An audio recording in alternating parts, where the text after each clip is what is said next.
This is Kev from Kevin's Corner, where I try to make sense out of nonsense. All right, let's see here. I'm making some adjustments. Here we go. Wait a minute. Now I'm making some adjustments. I think gonna have to use my knife. There we go.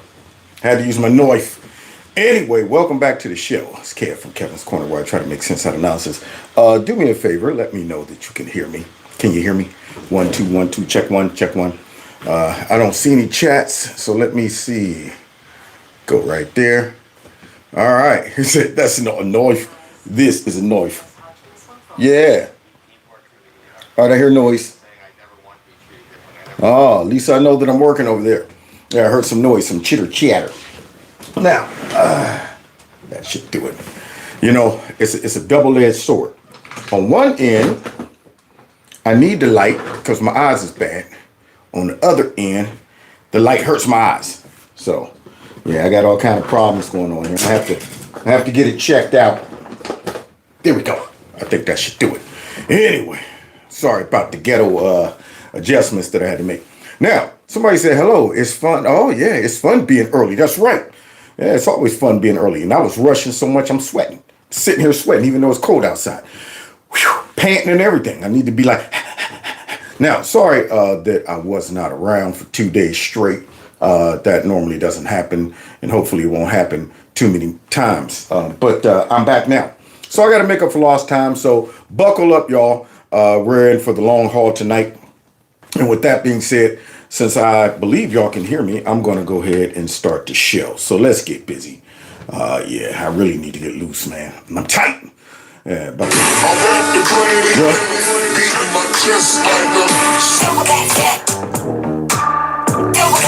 real gorilla. Real gorilla. Real gorilla. It's a Jews in the building. Gorillas in here. Gorillas in here. Gorillas in here. Gorillas in here. That's right, y'all. There's some gorillas in here, and there's a Kevin's Corner store in here as well. Holy moly. Thank you, Mousy. Mousy just gave me a blessing. Boy, I tell you, and it's well overdue. I'm looking for a miracle. Express the impossible. And Mousy just came through and gave me a blessing. Anybody else out there? Anybody else want to go for 3? Anybody 4 or 5, 6, 7? Yeah, feel free to join into the super chat, or you can just directly support the channel through my Cash App and my PayPal. And then also those that haven't checked out Kevin's Corner store, you can do that. And, you know, go on from there. Now, tomorrow's Thanksgiving, so I'm assuming that most of y'all don't have to go to work. And that is why I prepared to go a little longer tonight. Just a little. See, there's a census going around that people actually like watching longer shows. So I'm like, okay, well, cool. I mean, that's right up my alley. But, of course, not too much longer than normal. But I will probably hit the 2. Somebody said 3 hours. I can do it. Don't you dare me. I'll do it. But nonetheless, I will try to stay right around that 2-hour mark. But there's just so much that I miss, y'all. And starting off with you guys. Yeah, there it is. So the number on the screen, 330-974-4607 is the number you can text MAGA to. So just in case I disappear more than expected, more than my normal, y'all like, okay, now, where's Kev? It's been what, 4 or 5 days? What's up with him? Y'all can always be alerted to what's going on. And then finally, I think that might be it. So with that being said, y'all, the drunk aunt is back. Oh, yeah. Thank you so much. People are dropping a little cheese in that. Yeah, it's almost Christmas time anyway. Yeah, y'all want to be a Christmas blessing? Feel free. Now, the drunk aunt is back, y'all. That's right. She went out there to Hawaii. Let me tell you something, baby. Look, Dougie, come here, Dougie, baby, listen to me, Dougie. I tried, Dougie. You know I tried. You know he had to deal with her the whole time they was over there. Now, people was upset. They were starting to wonder what happened to her. Why hasn't she came out and addressed anything? The Democrat Party is they're out in the wilderness right about now. They're wandering around in the wilderness. They have no leader. They're sitting back leaderless right now. and their temporary fake leader took a vacation after blowing through $1.6 billion. Yeah, and then disappearing. So she finally came out from under a rock, but I'm sure, mixed of embarrassment and also just insecurity probably made her drink about 2 or 3 fifths of black velvet, perhaps even moonshine, Everclear. Who knows, might even down a couple 40 ounces before she came out and tried to give a motivating speech telling everybody it ain't over and keep hope alive and stuff. So let's see if we could go ahead and listen to her and see what she was talking about. Here we go. The drunk aunt returns. I just have to remind you, don't you ever let anybody take your power from you. You have the same power that you did before November 5th.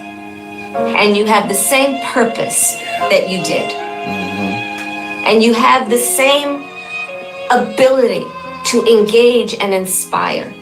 Now, I don't know who put together that meme, but that looks great. I mean, I really got to get into the meme game. I really got to get into the AI game, man. I mean, they put the wrinkles on her, aged her about a good 10 years, threw the bottle up in there. You notice the bottle in the back. That means she already done went through one. She went through one. Whoever put this together is a genius. So you got the bottle in the back right there. You got the smoke.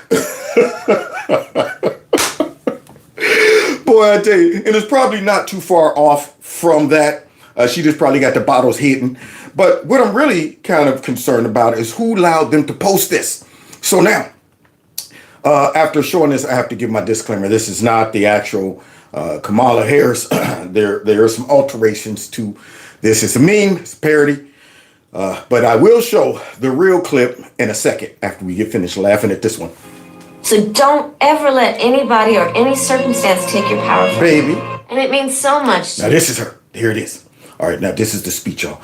However, in the background, notice the shellacking, just to remind us what this earned her. Nothing. man, to Governor Walz, that you knocked on doors, you called friends, you called in favors. You said, hey, I showed up at your softball game. Now I need you to show up at the campaign office. Yeah, that's the laugh of pain.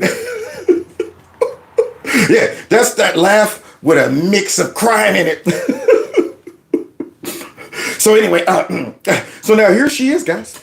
She's talking about don't worry, people. Here's a little song I wrote. You might want to sing it note for note. Don't worry. Yeah, they're up here trying to tell the people to be happy. No, there's no way after taking that shellacking right there that you could be happy. You see all that red?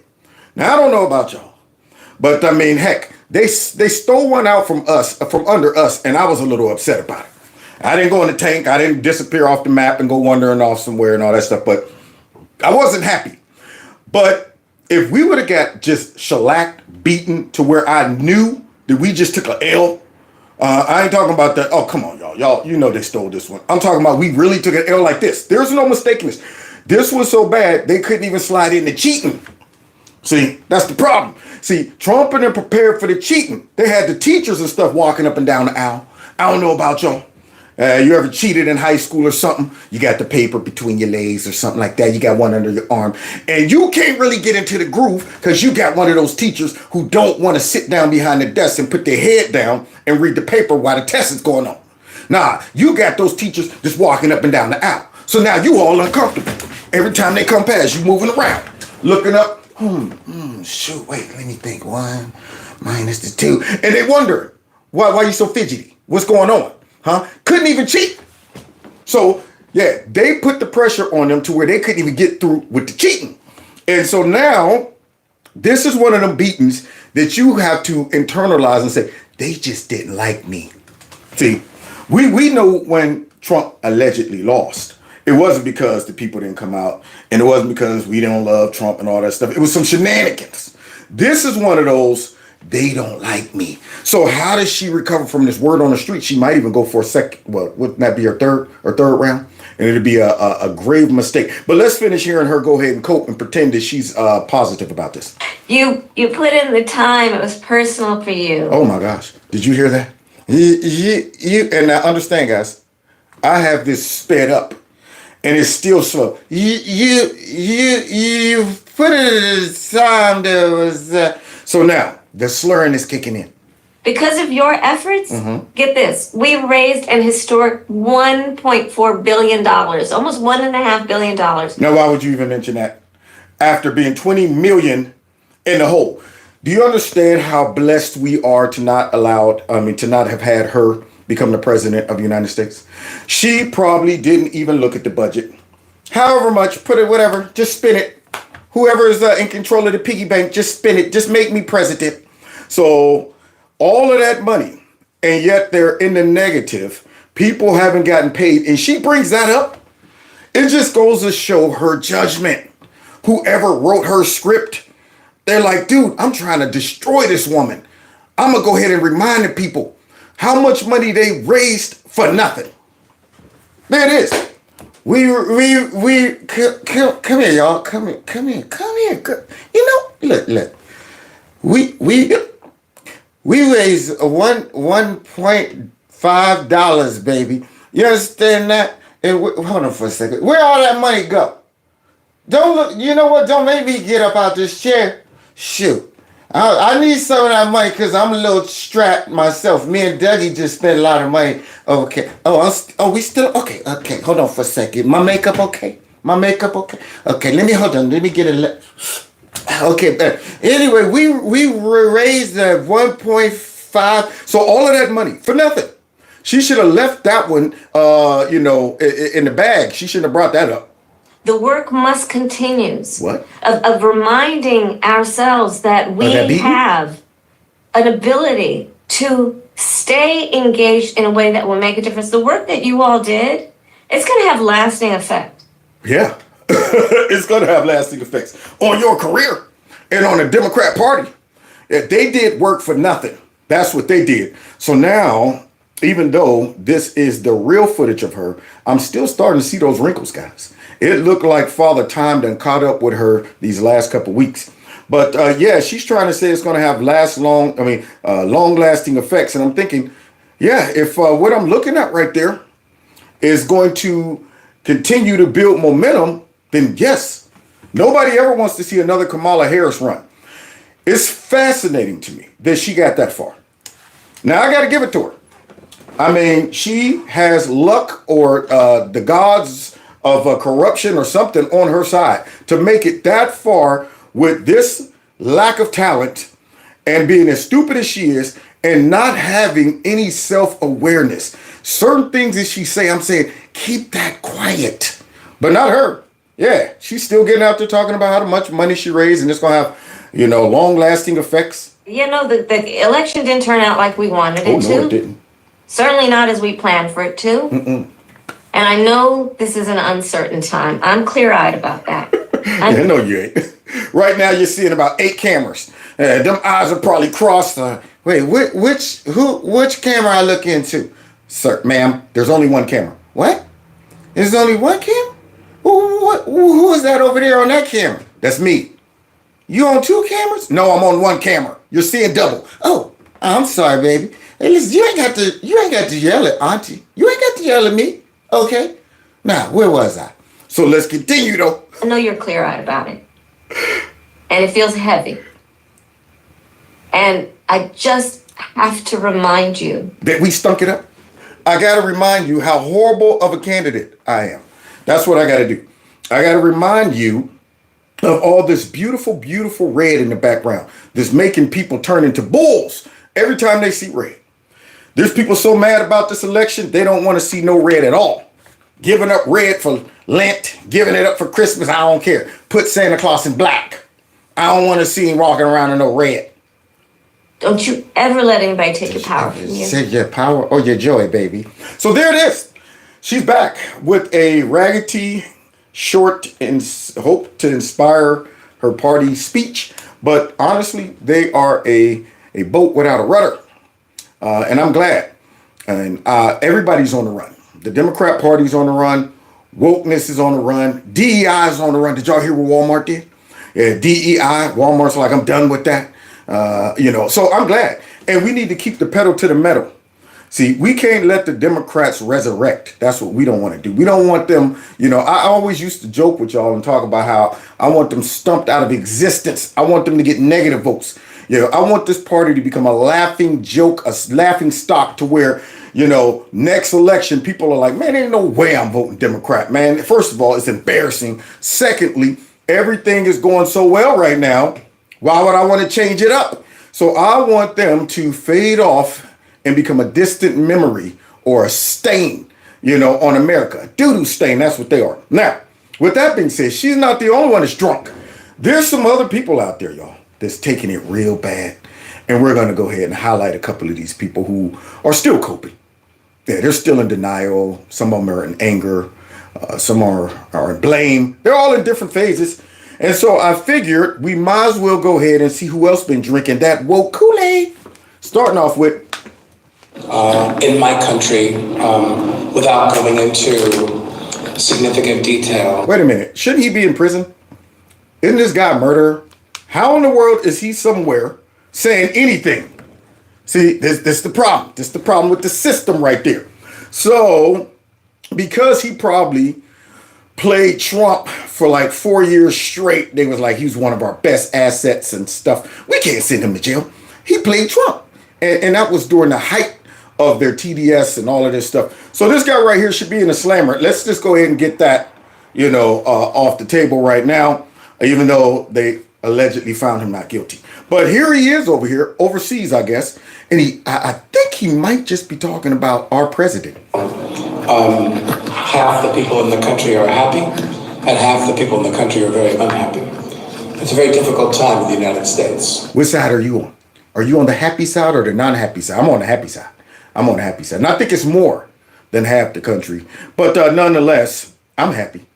Buck up, buddy. Buck up. Here's a little song I wrote. So let's continue. And I think the only way people can learn what is happening, and film is unique in this way, not only what's happening in the United States, but around the world. What's happening. We already done learned what was happening. That's why we voted the way we did. See, this guy right here. Yeah, man, he's been drinking too. He's high on that TDS. So here he is. He's trying to say that there's a reason why America voted the way they did. And here it comes. This elitist right here is about to tell us why we were just so ignorant and stuff like that. Now, this is another contributor to their loss. Sticking people out there like this to represent the people. The arrogance, the 1%, the uppity. Yeah, so listen to what he got to say, y'all.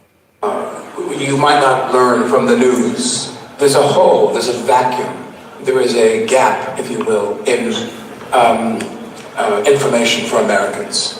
Americans are very uninformed about. We're uninformed. Y'all hear that? So that's what he said. It's a hole, it's a vacuum. Americans are uninformed. So are we to rely on you for our information? Are you saying that you are smarter than the average bear? That's what you're saying? Now, how you like this? My computer over here locked up. I hope it's just my computer and not the internet's. Am I still functioning over there, guys? Everybody? Okay, yeah, I still see it. So now, this guy, he claims we're uninformed. Reality, what's really going on. What's going on? Climate change, Ukraine, Israel, you name it, all the biggest topics in the world. Yeah, the ones that aren't important. See, once again, yeah, this is the arrogance that got him. He's claiming that we're uninformed. Y'all hear that? So the big topics, the ones that matter to us, like Ukraine. Wait, where's that again? Well, maybe we should ask Kamala. Kamala, where's Ukraine at? Ukraine is a country. It's I think it's in Europe. I'm here on Eastern Europe. Yeah, maybe we should ask her. So here this guy's talking about the big stuff, y'all. Ukraine. Yeah, go ask the brothers, in the hood about Ukraine. Go ask the mothers and the fathers who got to buy groceries and stuff like that. They don't have the luxury to worry about what's going on over there in Ukraine. But to him, those are the big topics. See, these are luxurious topics. When you're wealthy, you can stand to worry about stuff like that. Ukraine and climate change. How did you get over to Italy? Sailboat? I'm wondering, how did he get over there to talk about this? Maybe a sailboat, huh? What, a surfboard? Surfboard. Do you think he got over there with a surfboard? He flew, probably first class. But here he is talking about climate change. What else? Americans have an appetite for a little bit of information.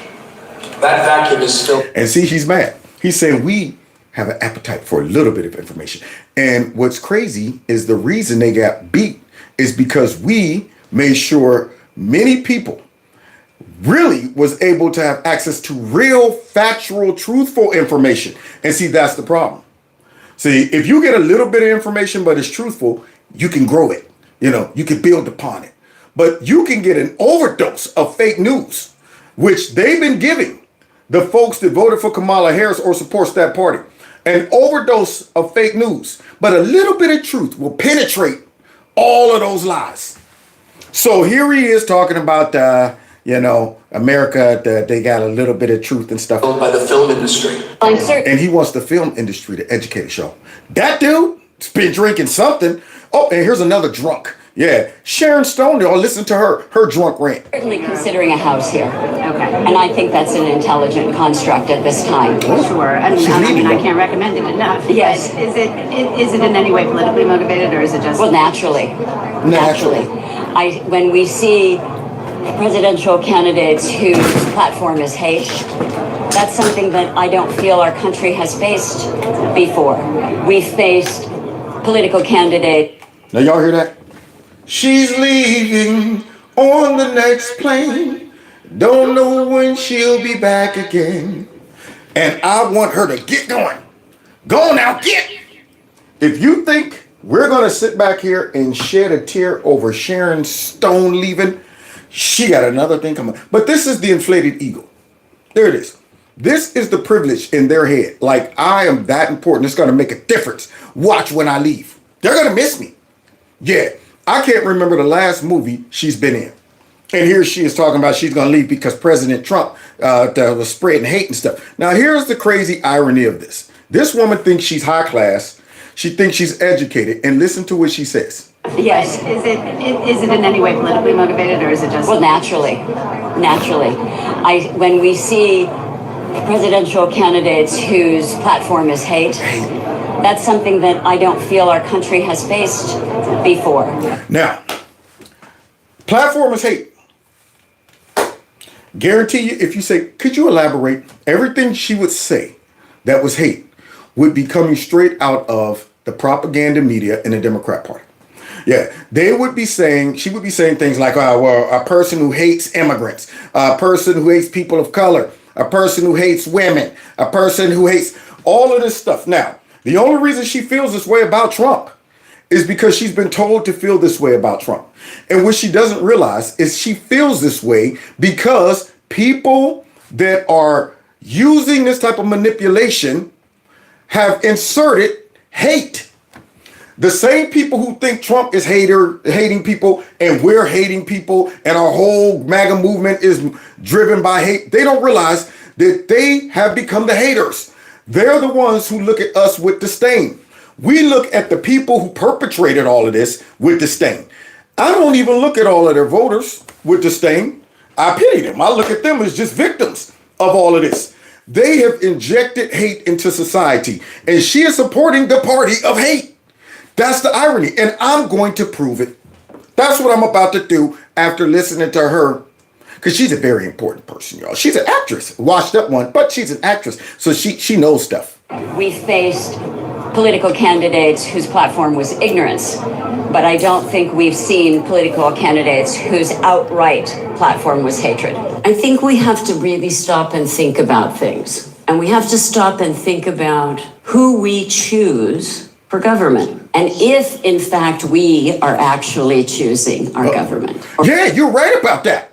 And that's why we voted the way we did. Now, you understand the irony in this. She's so ignorant, and she thinks she's dropping knowledge. So now, Kamala Harris, did they choose her?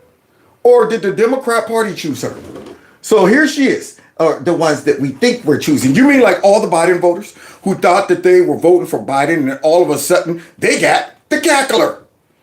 Huh? So what we saw is the thumb on the scale. What we saw is their party trying to stack the deck, make sure Trump wasn't on ballots, lawfare, stuff like that. And if we would have lost, we wouldn't be able to choose. You best believe they would make sure there would never be another Trump to interrupt their illusion of a democracy again, period.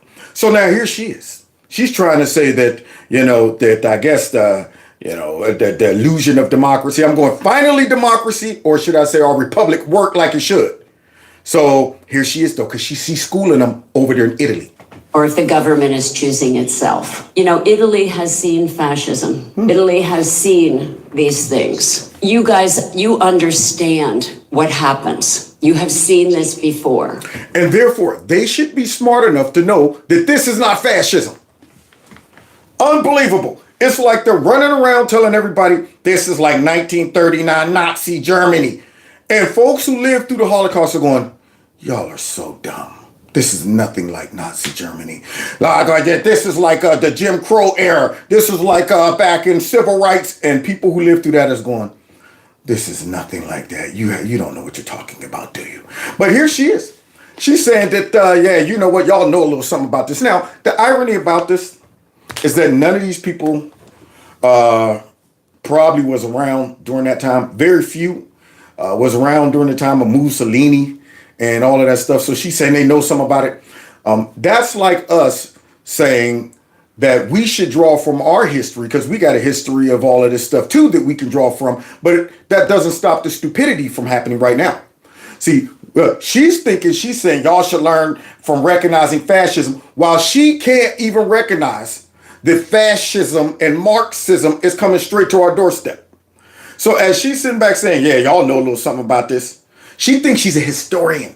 She thinks she knows about it. And I'm going, you don't see all of that Marxism and that fascism in your party? You didn't check to see how they use the FBI to go after folks who didn't line up with their ideology. You didn't see that? You didn't see all of those whistleblowers talking about their big diabolical plan to censor and all that? You didn't see all of that, right? That has nothing to do with fascism. What do normally do fascists do? They start off with trying to get rid of freedom of speech, coming up with stuff like dis and misinformation. Yeah. Then they accuse their opponents of what they're guilty of, and then they try to jail them. They try to use the justice system to jail them. They confiscate the media, and then they use them to push propaganda. They always hinting around and talking about how we need to get rid of guns and stuff like that. And then they divide folks. They divide them by saying these people are a danger to the country. Yeah, all of those Trump supporters. Yeah, they're what? The Trump supporter, ultra MAGA, ultra. You know what? Ultra MAGA hit Trump in his mic. That's what fascists do. That's what Hitler did. But this smart dummy thinks that she knows something about it, and it's not even aware that she supported the party who was trying to push us towards that. But let's continue, because she's dropping knowledge. You see her hand? You see her hand right there? See, she got the Mamma Mia hand, okay? So that means, she knows what she's talking about there. My country is in its adolescence. Adolescence is very arrogant. Adolescence thinks it knows everything. Adolescence is naive and ignorant and arrogant. Really? And we are in our ignorant, arrogant adolescence. Wow. Y'all hear her talking reckless? Let me make sure the chat's still working. Somebody got their hand. So she said we're in our ignorant adolescence. Now, we all saved our country, guys, from walking right into some type of communism, some type of dictatorship.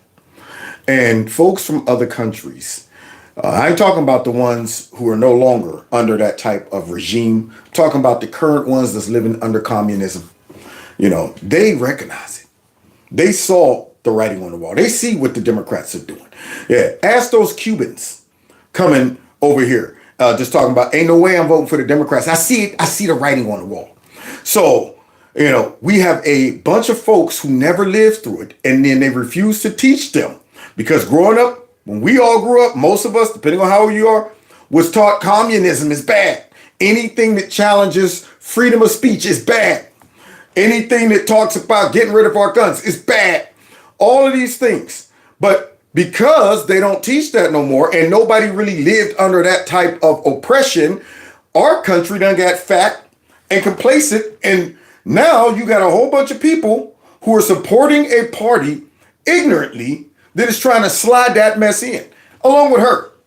Yeah, she's one of those people. She's a useful idiot and have no idea. And then goes overseas and badmouths her own country. Now, here's another irony about this too. She's talking about Italy and fascism. However, the president of Italy, who is beloved by them, is like the female version of Trump. We haven't seen this before in our country. So Americans who don't travel, who 80% don't have a passport. Now we's dumb. I want to think for myself, but because I ain't got no passport and I don't travel, I ain't as smart as her. So I was making bad choices. That's what I was doing. Who are uneducated are in their extraordinary naivete. Wow. You know, this is what makes this so funny is because she really believes what she's saying. That's what makes it so funny. She's one of these victims like Joey Behar or Whoopi Goldberg, whereas some of the other ones on The View, they all know it's a lie. They all in on the joke. They know this is a joke. They're like, all right, let's go out there and get our paycheck. I thought Trump's a danger to democracy. I thought keep the money coming, keep the money coming. Trump's a fascist. I thought tyranny. I'm scared. And you know that because now that Trump won, all of them except for Sonny the dummy, you know, are trying to, you know, the one fake rhino, she's up there trying to talk like she got some sense. Just a couple weeks ago before the election, she's talking about Trump's an existential threat. But you get this woman who she really believes that we're the dummies. She believes we're the ignorant ones and have no idea that she's playing her part as a useful idiot. And this is why her and all of her comrades were rejected. Can say is that the only way that we can help with these issues is to help each other. Now, we can't just say that women should help women because that's the only way we have survived so far. Oh, God. Here we go. What's in that? Is that seltzer or is that clear vodka? That's what I'm wondering. Is that moonshine? And the only way. So only women, that's the only way y'all survived? I mean, you know what? She's the type of person, you know, it's like drop her off somewhere in a hostile environment and see her go ahead and take out a bandana and wrap it around her head, paint her face, music in the background. Go and sharpen her sticks and make traps and stuff like that. Let's see how that works out. Yeah, so I guess the only reason they survive is because women. So you get it. Now all of a sudden, you know, girl power, she's sliding in some feminism and all of that stuff. And we don't really need men. But now we are going to bring up men, but it's in a passive way. We must say that good men must help good men. And those good men must be very aware that a lot of your friends are not good men. Well, who determines who's the good men? You. See, this is the irony. Yeah, we think we got a lot of good men over here. There's probably a lot of good men that voted for Kamala Harris. They might be ignorant men, but here she is, once again, dividing us based on her infinite wisdom, her clairvoyance, being able to see and look into the hearts of men, like all of these arrogant liberals who judge conservatives. They think they know our heart. They refuse to talk to us, ask what really contributed or led to you voting this way. How is it that you can be a person of color or a woman or whatever who don't fit our idea of who should be voting for Trump? How is it that you could go ahead and set aside all of the narratives of our racism and sexism and xenophobia and all of that stuff that we done threw on Trump? How is it that you can blow through all of that and still land on Trump? They don't want to hear about that. They just go ahead and write you off as, you know what, you're ignorant and you're an evil man. So finish telling us about how evil we are as men. And you can't continue to pretend that your friends are good men when they are not good men. Wow. And you must be very clear minded and understand that your friends who are not good men are dangerous, violent men. Now, this is the tolerant left. If they could have their way, they would literally wipe all of us middle to upper class, all of the Trump supporters. They'd wipe us off the map. Let's get them out of here. Send us somewhere, whatever. They would greenlight pretty much anything that the government would want to do to conservatives. After instilling this type of view into these people, they don't see us as fellow Americans. We're the problem. See, now, as much as I think liberal voters are manipulated, naive, and stuff like that, I would never recommend censoring them. I wouldn't say they need to be put in camps. I wouldn't say we need to go ahead and wipe them off or get them out of here. I wouldn't call them all evil, none of that stuff. But this is how an extreme liberal thinks. And not only is she an extreme liberal, she's a one percenter. She's up there, snobby nose butt overseas talking about evil men shouldn't be allowed to hang out with good men. And I guess she's determining who's the good and who's the evil. And you have to keep them away from your daughters, your wives, and your girlfriends. Because this is a time when we can no longer look away when bad men are bad. I think we need to keep them away from you. Okay? I don't know what you've been drinking, but that little rant right there made no sense. And she just went off over in Italy, where they love their prime minister, who is, like I said, yeah, man, she got a lot of Trump policies. That's all I'm saying. But yeah, she went over there to badmouth us, and apparently she's been drinking something. And now, guys, here's somebody else that's been drinking. So confused. Yeah, look at this, guys. You know who that is. Captain's Log, Stargate 44, rounded off to the nearest decimal point. We've traveled back in time, Spock, where there are people voting for Trump. So let's hear Captain Kirk, who's now all bloated, sitting there looking like Jabba the Hutt on the set, talking to Bill Maher, and listen to his diagnosis of what happened. Especially the conservatives, quite frankly, are much more tolerant of people they don't like. It's the liberals who are purists, especially the ones in this town. Yeah, because we just heard two of them. We just heard two of their purists that thinks they're better than all of us, and they got their butts beat.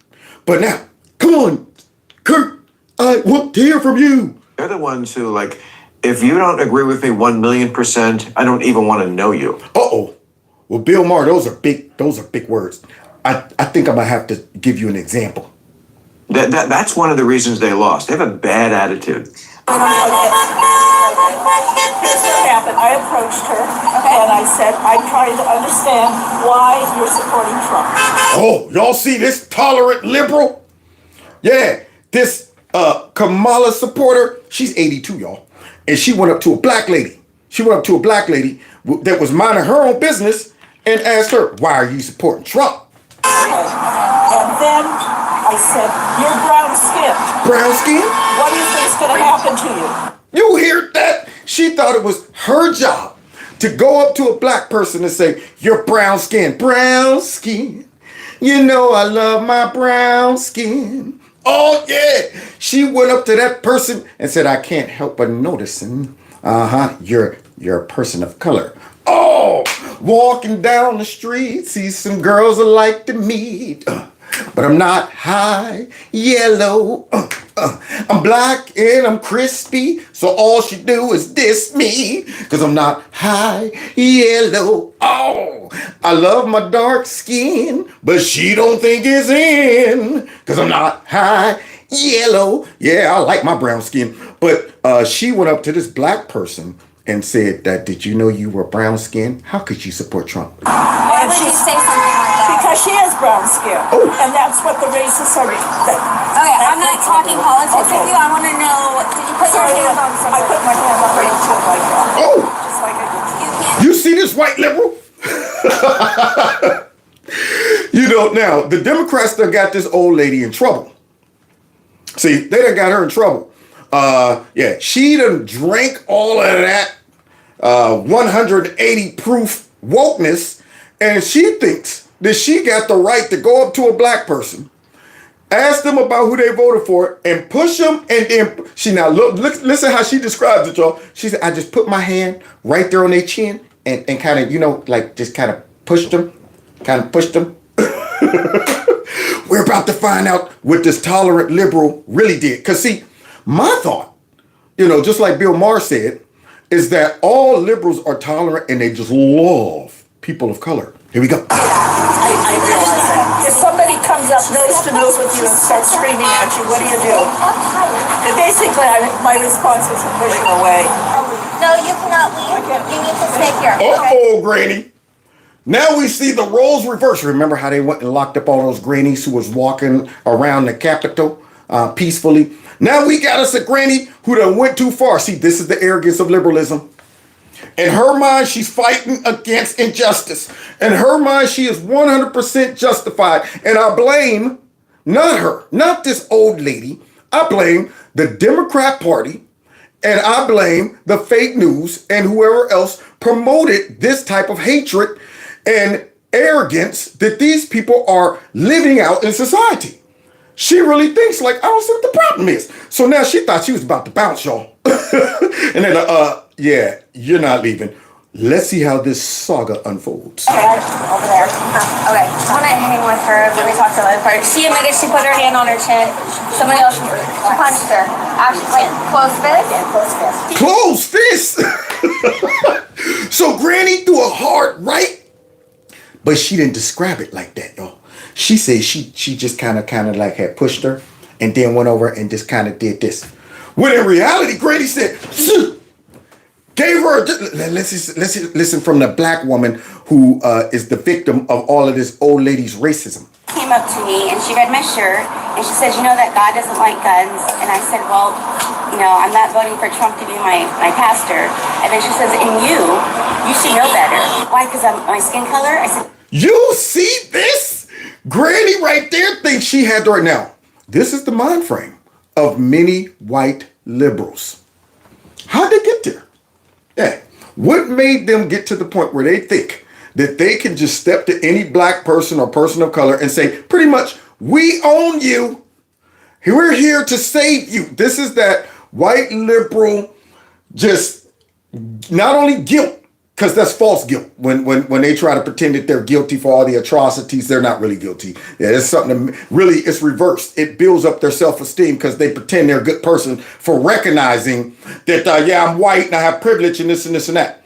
But along with that, they got the hero syndrome where they think they can go up and save black folks and tell them who they should be voting for and chastise them. That's the arrogance of them.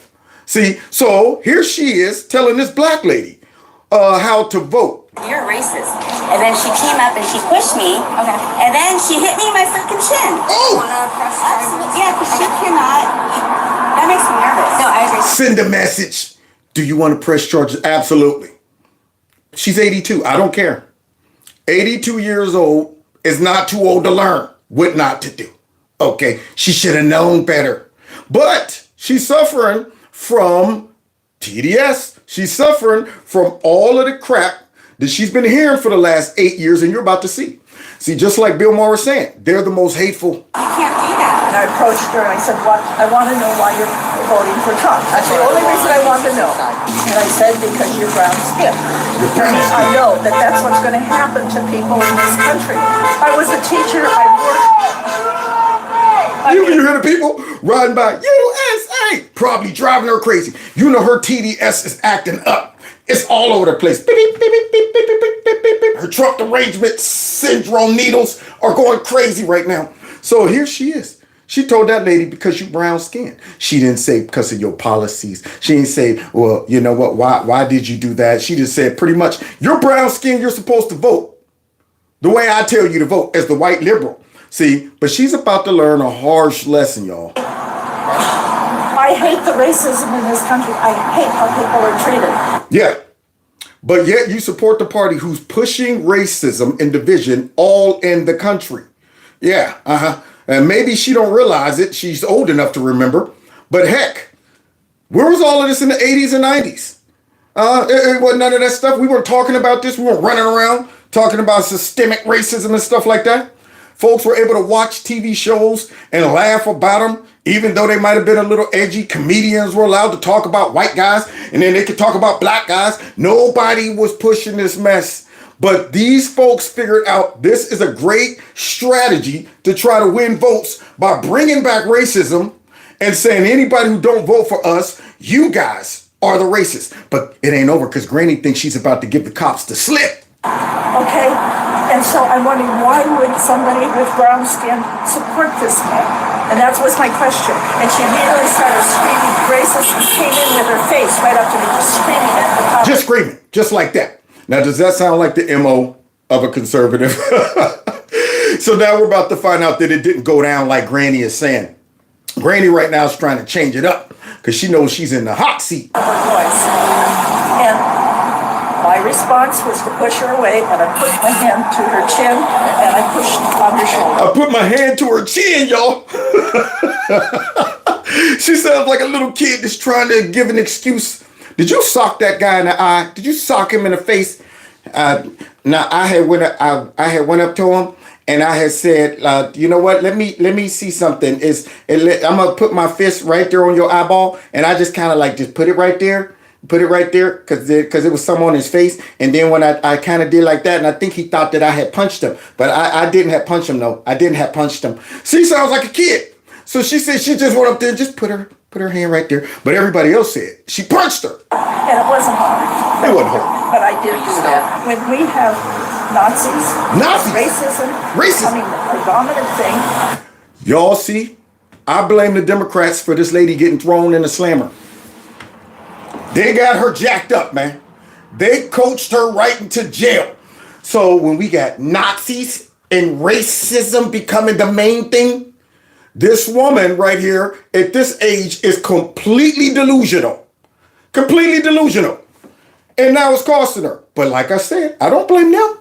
I blame the Democrats. They're the ones. Nazi Germany. The 1939 Nazis. Turning people against each other. That to me is criminal. It's criminal. Somebody has to stand up. Somebody got to stand up. What else can I do? Nobody listens to me. I'm just an old lady. You're right. So go somewhere and enjoy your golden years. But now you're about to spend probably the weekend in the slammer. Talking about who else listens to me? I'm an old lady. You've been listening to the wrong folks that got you jacked up. That's why you vote, and we do the democratic process. That is what it's here for. Well then, is the democratic process gerrymandering and purging the rolls and sides. intimidating people at the polls?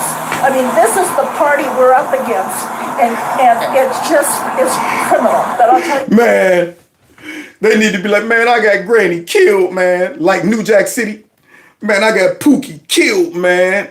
Yeah, they got Granny thrown in a slammer. She's up there talking about gerrymandering and intimidating at the polls and stuff. But it ain't over, y'all.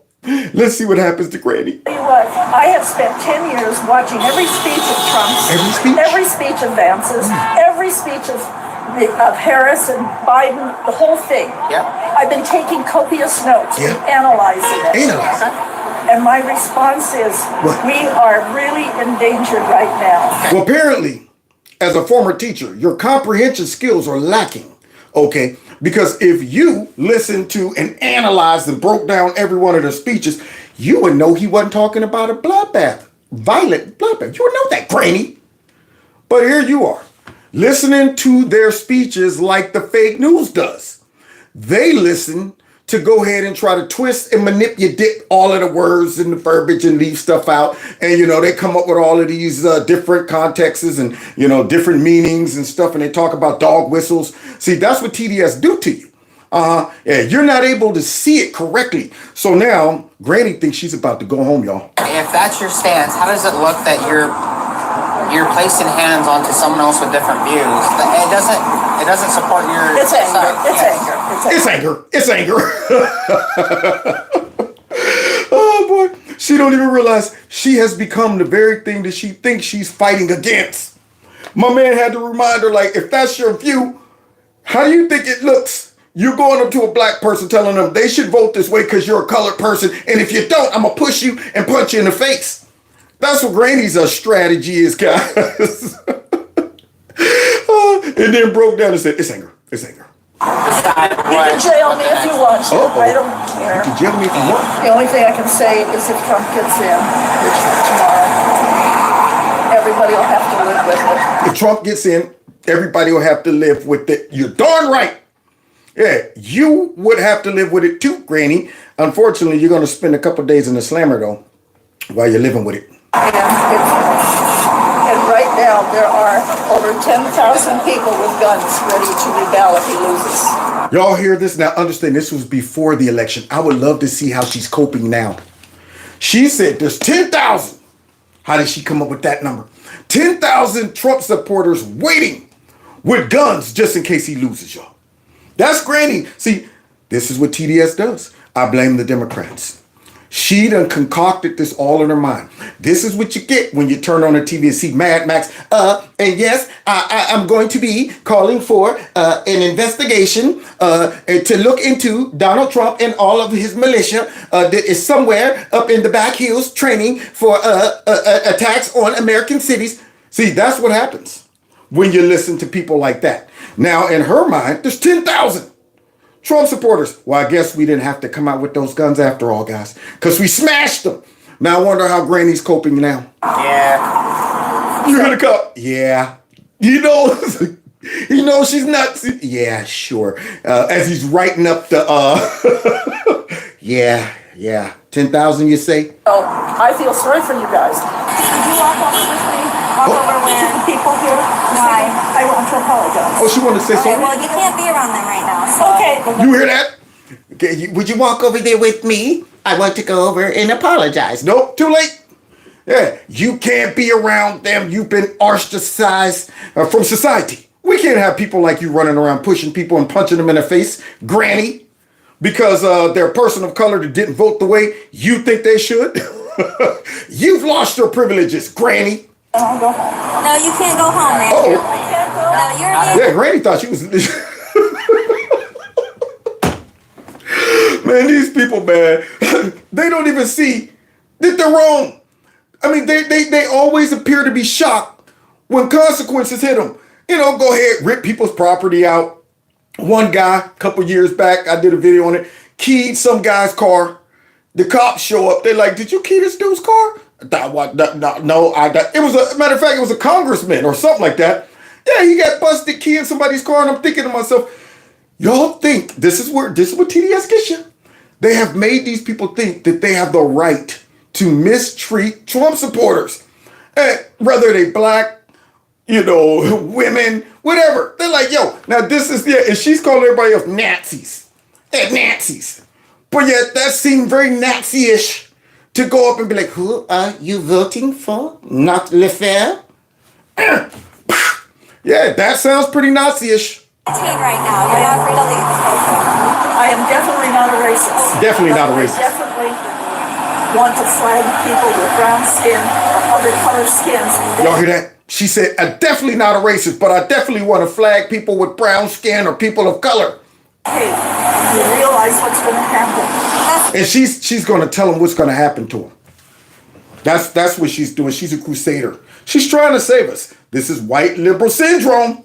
So now she's just spilling all the beans to the cops. Like, yeah, I'm going to be honest with you. I'm out here targeting black folks. My job is to go up to them and tell them, hey, man, you know what's about to happen to you if you vote for Trump? And you're probably going back to Africa. You're probably going back to Africa. So now she's treating these black folks like the slave masters, telling them what to do. But she's not a racist. Watch, she's going to prove it by saying I got black friends. Kind of racist if you're targeting certain individuals. I'm not targeting you. You are. You just said I'm finding people with brown skin. I have black friends who we sit and talk about this, the racism that goes on in our country. They're naive. They're so naive. We're all naive, guys. She sounds like Sharon Stone. She sounds like, what's that other dude? I forget the guy who killed somebody. I was calling him the murderer. She sounds like that. Yeah, she sounds like Captain Kirk just a minute ago. He doesn't know why Kamala Harris lost. But here she is. She said, we're naive. And it just breaks my heart how naive they are. Well, Yeah. breaks her heart how naive black people are to vote for Trump. Now imagine if that black girl would have sawed off and blasted her in that chin, knocked all those dentures out. Imagine if that would have happened. But nonetheless, us Trump supporters, we don't react like that. Yeah, even though Granny punched her in the chin, she remained calm, cool, and collective. Are you going to jail or what? We're going to go over to my car and talk about it. Here in the middle of the intersection. See you, Granny. Okay, man, face the car. Okay. Turn around, face the car. You are under arrest for assault. This is going to be a hate crime. Is it going to be a hate crime? Listen to this, y'all. They contemplating whether this is going to be a hate crime. I don't. I think that's color. Targeting people of color. Finding brown people and letting them know, like, hey, if you vote for Trump, you know what that means for you, right? So I don't know if you could. Well, hold on. So the person that she assaulted a person of color. Yes. Okay. Well, then I think if you can try very. Let's check the statute. Yeah. Yeah. But if she says, I'm finding, so this is a statement against her own interest, and it drives motive and intent, brown people, and telling them whatever they're telling them, and then if they don't, I'm assaulting them. Yeah, I think those are pretty clear links. So well, look at that, guys. This is when wokeness backfires. Now the cops are like, let's see how we can make this a hate crime. Like, well, if that was the person of color that she assaulted, yeah. Well, she's going around fighting black people, telling them how to vote, and if they don't, she's assaulting them. I'm pretty sure we can make this. Now, honestly, guys, when they, here's the news report, but. A 22-year-old woman was arrested in Edmonds for a hate crime and assault. Edmonds police say after reviewing state law RCW, they determined what happened here was indeed a hate crime. Hilarious.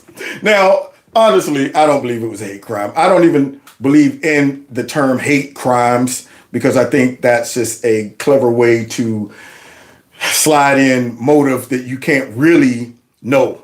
It's one of those liberal things. It's kind of like hate speech. Whenever you start, differentiating crimes and trying to, interpret the motive of it, I'm thinking pretty much if you commit a crime to somebody or violently or something, you probably don't like them very much or whatever.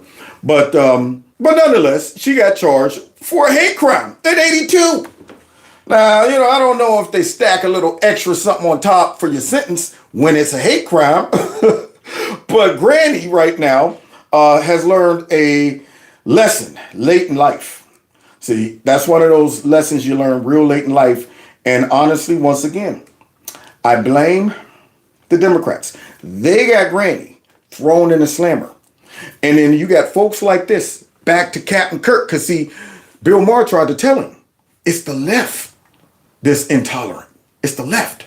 I don't know why the Democrats lost. I don't understand why the Democrats lost. I don't understand, Scotty. Why the Democrats lost? Tell me, Spock, why? So let's see. But people will be writing books about it for years. Many reasons. She was not a great candidate. Let's be honest.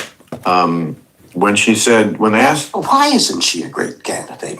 She combined several trends of thought. Like what? Black, woman. That's not a candidate. Those are. But Scotty, why wasn't she a great candidate? She's black and she's a woman. I can't understand. So you hear this guy right here? I mean, he reduced it all down to her sex and race, and he has no idea why this is wrong. See, now maybe Captain Kirk just a little too old, and in his mind, he doesn't realize how offensive this is. But here he is. He's reduced our voting choices down to she's black and she's a woman. Therefore, how could folks not realize she's a good candidate? What? He's 94? He got to be the last person that played in Star Trek that's alive right now. So I'm going to chalk it up to just 94 years of stupidity right there that done kicked in. That's identity politics. That's one of the Democrats. Those are elements.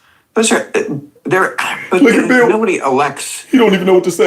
Yeah, people are tribal. There are some people who vote just for the person who looks like them or is like them.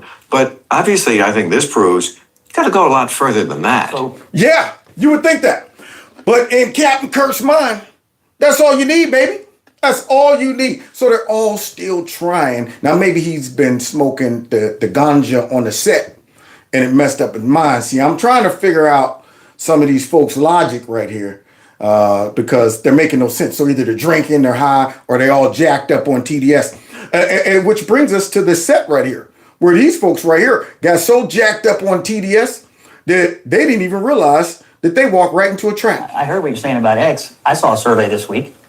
It's now the most ideologically balanced user platform. Scott, it's too early. I just sat down. I've only been here for 2 minutes. You cannot continue to say. You cannot say that. You can't say that. What I find, we reported it on this network. It's not accurate, and you know it. Yeah. Well, now, considering it's coming from CNN, you might be right.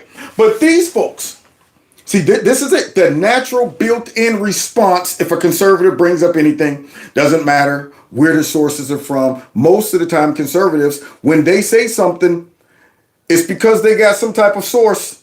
They know usually what they're talking about. They come with some stats, some information, some facts, some logic, not just pulling it out of the butt. But as soon as he said it, in their mind, let's attack it. Don't stop and, consider, just immediately attack it. Elon Musk is involved with it. Trump's involved in that. Now conservatives are having a good time over there on that platform. So it can't be. It can't be right. Scott. They didn't even realize that it was reported on their network. And then they said, that's probably not accurate. You might be right when it's coming from CNN. So what are you saying? CNN is fake news? This really gets at it. Look at this. The party ID among those who regularly use X/Twitter for news. Back in 2022, 65% of those who regularly use Twitter/X for news were Democrats. Yeah. Just 31% were Republicans. Look at where we are today. Just a completely different picture. Now it's basically split between Democrats at 48%, Republicans at 47%. And what I should note, Mr. Berman, is this new overall makeup matches the overall electorate rules. Thanks, Elon. See, now, watch this. They must be drinking something too because, see, they're mad that their toy got taken. See, if they can't have it, they want to break it. Case in point, every time the first tweet I see is Elon Musk. If I want to go on that place that's not being regulated, about 2 years ago, the last line of defense that they had in terms of their morality was someone who quit because he said that he couldn't control his job was to regulate Twitter. Now, once again, liberals have no idea. Now, we just heard folks on there talking about you need to recognize fascism. You need to recognize tyranny. There's ignorant people, uneducated people in our country. The white lady chastising black folks. You don't know what's going to happen to you. And I'm thinking, let these people get in power and control. This right here, what she's talking about, regulating speech, that's what's going to happen to me. It ain't got nothing to do with my blackness. It got something to do with my ideas, my policies, the things I believe in, the things that I find near and dear. So these people don't care nothing about your race, your color, your sex, your gender. It's all about their agenda, their power, and their control. So here, this woman is talking about regulating stuff, y'all. And she's not even interested in saying that now the platform is may the best arguments win platform. She's not even bringing in the argument of nobody's forced on Twitter. Nobody is forced to read things on their thread. That she's not even bringing up the fact that you could go ahead and set your settings and all of this stuff. You could block people. She's not bringing up that. She don't care about that mess. She wants total control like a true fascist, like a true dictator. Yeah, would want. So now all of a sudden here she is. She got a problem with it being balanced now. Could not control Elon Musk because Elon Musk didn't want it to be regulated. He wanted it to be the world in which it is right now, which is a cesspool, as your wife said. She's a brilliant woman. She is. Tell her I said hello. Thank you. I think it's a cesspool of what? Ideas? It's a cesspool of fairness. That's what it is. It's a cesspool of good ideas and truth dominating because the left lives in lunacy. The left lives in a fantasy. They can't defend some of the crap that they believe in. You can't get on Twitter talking about men can be women. You get eaten up every time. You can't get on Twitter talking about we still support an open border and this is why it makes sense. You can't do that. You can't get out there on any of these platforms and bring up this stupidity and not get ripped to shreds. And because they can't defend this crap, then they want to go ahead and rig it. They want to say, well, you guys, you're not playing fair because you're bringing up the truth and your arguments are better. So therefore, this is a cesspool of truth and good arguments that we don't like. So we want it to be a cesspool of propaganda. That's what we want. The impulse to restrict speech is a slippery slope, but a dangerous one. More speech is better. Is it really? But Okay. do you think so you actually think that X is the place of free speech? Yeah, I mean, I don't. What they don't even know what free speech is. What's wrong with these people? They've been drinking. Do you really think it's a place for freedom of speech? Yes. See, we don't even bring up. I never, unless I'm joking about the left, I never bring up dis and misinformation unless it's in a sarcastic way to point out their hypocrisy or whatever. But to me, there's no such thing as dis and misinformation. It's a made-up term for people who can't win on the merits of their arguments or their ideas. Yeah, people who want to control thoughts, silence people, control speech. Get out there in the ring and go one-on-one, toe-to-toe. May the best arguments win. Present your facts. But not these folks. They don't want that. They want the thumb on the scale. Now, here these folks are. They got all the other platforms. They got, not Twitter, but they got Instagram. They got TikTok. They got my favorite, YouTube. They got the Gmail, Google. All of that. They got all of this stuff. They got the bigger ones, the big platforms. And yet, they're whining. Yeah, they want Twitter. They want it back. Because, see, they want the monopoly on freedom of speech. That's what they want. So here these people are saying the quiet part out loud. But they're not fascists and stuff. It's Trump and Elon and all of them and stuff. I don't know why you would argue otherwise. Is it not? Okay. I think before he took it over, it was not a great place for conservatives, and now it's a great place for everybody. Yeah. Okay. I'll let you make your statement. But my point is this. Can I reframe it a different way? Oh, here we go. The site changed radically, right? So whether you think the voices it is somehow more balanced. The site changed radically. Why? Because you didn't have who was it? Jeff Bezos or Jack Dorsey? Because you didn't have Jack Dorsey's thumb on it. You didn't have the FBI snooping around, showing up on weekly meetings. Here you are at Twitter. All right, everyone gather around, and then the door opens. Guys with the sunglasses come in, suit and ties. All right, we're here to talk about the latest narratives we want pushed. Because of that. So, but now the site changed drastically because they're not just going ahead and throwing everybody off. Anytime they say something about the laptop or the jab, is that what y'all want? So they're mad because the site changed drastically, which allows people to actually compete. Balance now, that's fine. But no doubt Musk's influence is profound and that you open it up and now you're there with his opinion and he is now part of this administration. And you're forced to read it. You are forced to read it. There it is, I'm sure. See, it burns me up, man. They got their thumb on the scale on all of these other platforms and then they're whining about this. Now, you take my YouTube channel. Still stuck at $1.99. I was way over $1.99 at one point and on my way up until I ticked off YouTube. And I'm thinking to myself, how about you let the best ideas, best content win? Let it prosper, let it grow. But nope, not them. They make sure there's a little suppression here and there. There's a little powering down. There's a little shenanigans going on. And yet at the same time, I'm thinking nobody is forcing anybody to watch. Why are y'all putting your thumb on the scale? Why are y'all talking about this that doesn't meet my community guidelines here and this and this and that? And people might, and I'm going, people don't have to watch my videos, but they should have the choice to watch them. And you guys should create a level platform and playing field. But y'all see the writing on the wall. Leftists can't compete with our content. They're not funny. They're not entertaining. They don't tell truth. They make folks mad. They create anxiety. They make people walking around suspicious of each other. Yeah, all of that crap. You end up with grandmas punching people in the face. So what do? We can't compete with a Kevin from Kevin's Corner. Let's keep him at $1.99 for about 5 years straight for no reason and keep lying to him. So this is the game that these people want. So does anyone else think that there should be this greater concern about billionaires purchasing media companies. Okay, would you be worried if Bill Gates controlled MSNBC? No, because he's sane. And you said there it is. No, because he's sane. He's one of ours. See, we like it when the billionaires control freedom of speech when they're on our squad. We don't like it when other folks control it. And the crazy part is Elon Musk is way more saner than Bill Gates. Bill Gates is nuts.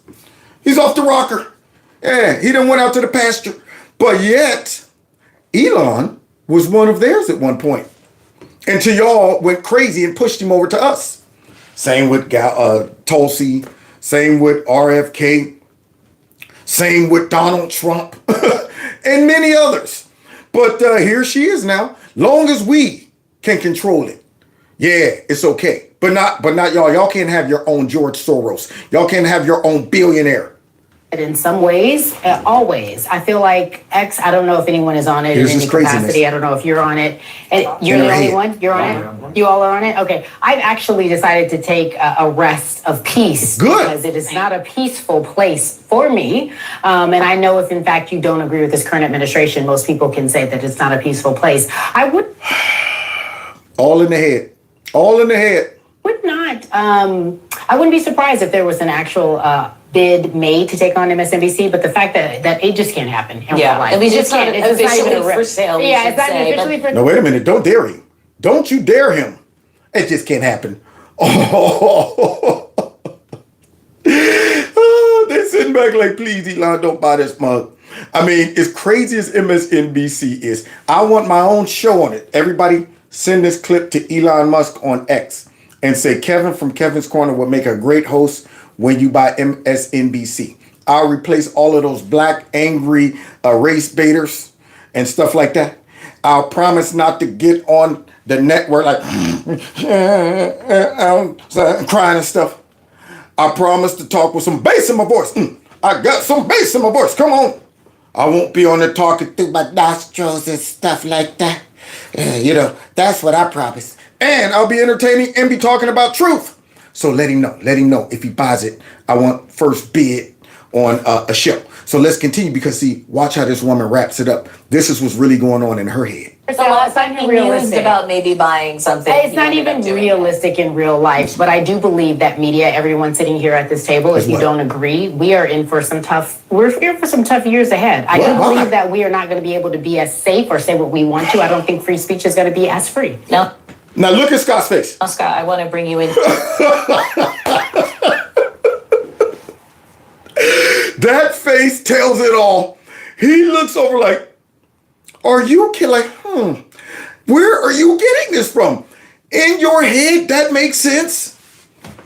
You're telling me that speech is not... So basically, allowing the people to come in and say whatever they want isn't freedom of speech. It's an attack on your freedom of speech.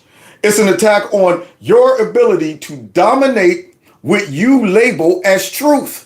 So therefore, you're not allowed to speak freely. Nobody's restricting these people's speech. They just know they can't compete. So what they want is to tie your arms behind your back when it comes down to speech. But in their mind, freedom of speech is attacking that nobody's safe. This is TDS, man, all day long. So guys, she's been drinking something. Here because this... No, I don't think... Now, y'all, this the last person who is completely drunk on nothing but race baiting, Trump derangement syndrome, wokeness, all kind of stuff. And I'm talking about, well, you will see.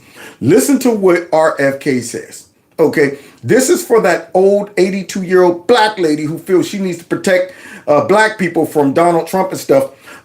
Here's a guy who makes some sense. And wherever the truth comes from, whether it's from a black person or a white person or whoever, you got to be able to recognize truth. So listen to what RFK says about young black men and black people. You can change that part of human nature. What you can do is you can make kids resilient against it. And the way you do that is by giving them a great education so that they know that they have potential. Good.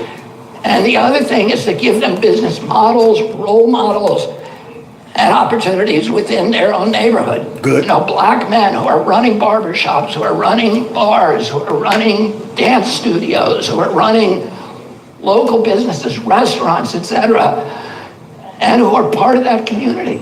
And you know, when I was a kid, my uncle was the first Irish Catholic president of our country, and when he ran for president, there was a tremendous resurgence in anti-Catholic sentiment in this country, and a resurgence of the Ku Klux Klan. That's back when racism was at its height, that it was real. That's when it was. Okay, so now all of a sudden, y'all ready? Because see, there's some race baiters out there whose career is on the line, so they can't let a message like this sink in. So they got to come out and make it seem like this is the dumbest thing they've ever heard. I remember crosses being burned when I was a kid against an anti-Catholic president. I was called anti-Catholic slurs when I was a kid, but it never bothered me. If somebody called me that, I would think that guy's got a problem. But I didn't think I have a problem. And that because I had a great education, I had a family who loved me, I had role models in my country, I had confidence in my own future. Yeah. Those are all elements that make a person stable, makes a person confident, it makes a person be able to overcome obstacles. These are things you want to put in the backbone of young men and women. You know what I'm saying? See, when you're really self-sufficient and you're confident in who you are, you don't let other people, throw you off your trajectory. You're sitting there like, yo, dude, you say something ignorant, you're acting a fool, but I pity you, and I'm gonna keep on my journey. Okay, you don't let that throw you in the tank and all of that stuff. But these are elements that are put in you that allow you to be able to operate like that. You got to look at crazy, nutty folks in the world as if they're dead to you. Okay. So like when the Bible says be dead in Christ, that means that if you're dead, nothing influences you. People can get in your ear, yell, scream, call you all kind of names. I don't care if you go to a funeral home right now and you stand over somebody in the coffin and be like, you suck. You're nothing but a white man. Listen, this and that. That person ain't gonna go, man, see. They ain't gonna look up like, man, who you talking to? Yeah, it means nothing to them. So what this means is you kind of become insulated when you are dead in Christ to all outside sources that's trying to influence you. But when you look at all the rest of them like they're dead to you, it's like zombies talking to you. You sitting there like your negativity don't influence me. It means nothing. It all sounds like rawr, rawr, rawr. That's what it sounds like to me. Yeah. So that's what he's saying. He's saying that you're not going to be able to get rid of all racism, period. So then what do? You equip people to deal with the very few incidents that they might run into of racism. So let's see how this is received by the race baiters, though. Oh, those kind of things had no impact on me. And that's the kind of resilience that we want to give the Black American children, so that they have so much confidence in their own future that when they do encounter inevitable racism, that it will bounce off them, that they'll be, like the Avengers, they'll be immune to it. And then we don't have to stop racism altogether, because we're never going to be able to do that, but we can have children that are not affected by it, that don't internalize it, that don't see it as their problem. They see it as the person whose racist problem. Oh, shoot.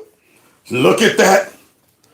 Yeah, man. So this big, fat, out of shape cowboy over there with that big, ugly cowboy hat.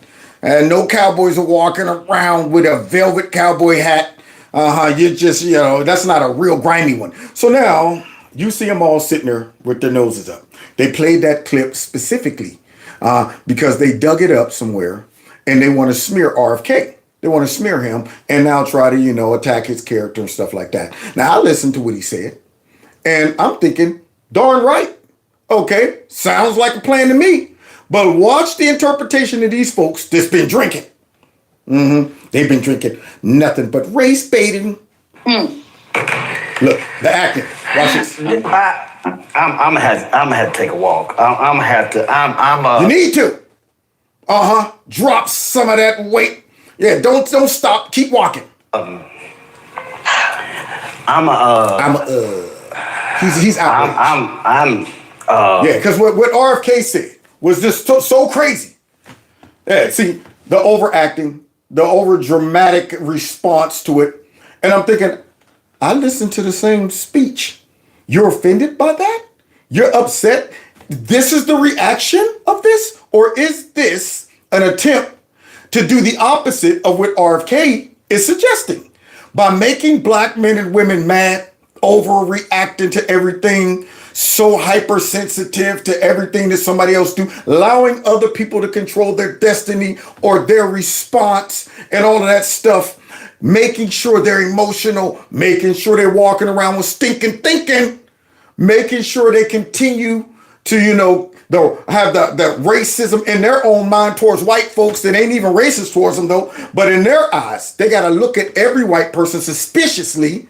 Yeah, making sure they're chasing down all of these little flames and fires of racism, knowing that you'll never put them all out. So now he's that upset because really what it's doing is if we started focusing on this, then it would put people like him out of business. So listen to his reaction to what RFK said, his interpretation. Yeah, this is like an exhale moment. Here we go. A lot of deep breaths. Here we go. Man, spit that mess out. Now I'm gonna have to get all in Roly Poly's grill after you hear this rant that he's about to go on. Yeah, we supposed to let. And so we are supposed to sit here and accept that kind of bullshit? Oh. We're supposed to sit here and tolerate this ignoramus? What? Trying to tell black people? Oh, you can't tell black people nothing if you ain't black. Yeah, you know that? You know? Yeah, maybe I wonder if he got a black accountant.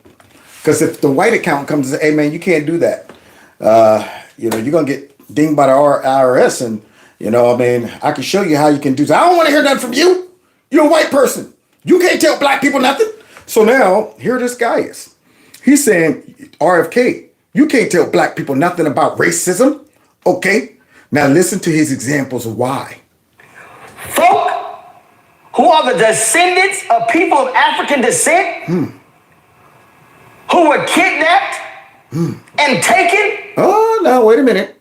Kidnapped by who? The white man or other black Africans? From Senegal, from Ghana, from Sierra Leone, and other African nations? Thanks for the history lesson, but how does that apply to young black men and women right now? That's my question. How does that apply to them? How is that impacting them? Why should they walk around carrying this history as if it is relative to their life versus a historical fact? Just knowing about it. What does he expect them to do with that information? Black people was brought from Africa over here to be slaves. Yeah, we know. So what? Now what? Well, now what do I do with that information? Just get mad? I just got to be mad about it. Because you're not a slave. Your grandparents probably weren't even slaves. So what are you talking about? So he's giving us a history lesson. And I guess this history lesson is supposed to silence or, just undermine everything that RFK was saying, which I'm thinking, I don't see what the problem with what he's saying. And transported across the Atlantic. Here we go. And dropped off in Brazil. There it is. In Jamaica. In Haiti. Yeah. In the Dominican Republic. Get mad, black people. There you go. All across the Caribbean. Yeah. Before arriving here. The millions that died in the transport. And then those that came here and was savagely beaten and treated. Yeah. And shamed. So now, see what he's doing? Yeah. He's trying to talk about the history and all of the atrocities that the white man did. And none of these white people are alive today. None of them. None of them. Generations back, way back. Okay. None of them are alive. Not to mention the party that he supports was responsible for all of that. But yet this guy wants us to carry this knowledge in our hearts and in our minds and have it direct our attitude and our behavior right now. He wants all of that history to be relevant and current right now in the black community. He wants them to feel the burden and the weight and the anger and all of that of racism right now, of slavery. He wants them to be walking around feeling that. I would never know how it feels to be a slave. I can imagine all of these details he's saying was messed up. I watch Roots. I was mad when I saw Toby getting whipped, Kunta Kinte. I was mad when they cut his foot off and all of that. But at the end of the day, I don't know how that feels. I know how it feels to be black in America right now. But this guy wants all of us black people to be mad about that right there and then use that anger on white folks right now. Because that's his career that's being threatened. If black people start thinking like, yo, there might be a few sprinkles of racists out there, but nothing to make me think I got to upend my path in life and become an activist and start blaming all these white people for racism and start to hate all of them. Nothing on that level whatsoever. But this guy's trying to make us think that this is a big issue. The way RFK suggested that we should move forward, that right there is offensive. He wants us to move forward with this, guys. And degraded black women who had babies cut out of their womb, black men who had their penises cut off. Do we need to describe what white folks did in America to the body of Nat Turner? How does this, see, once again, how does this fool right here, boy, I'll tell you, man, I want a piece of him so bad. How does anything you're describing apply right now? Okay, that's my question.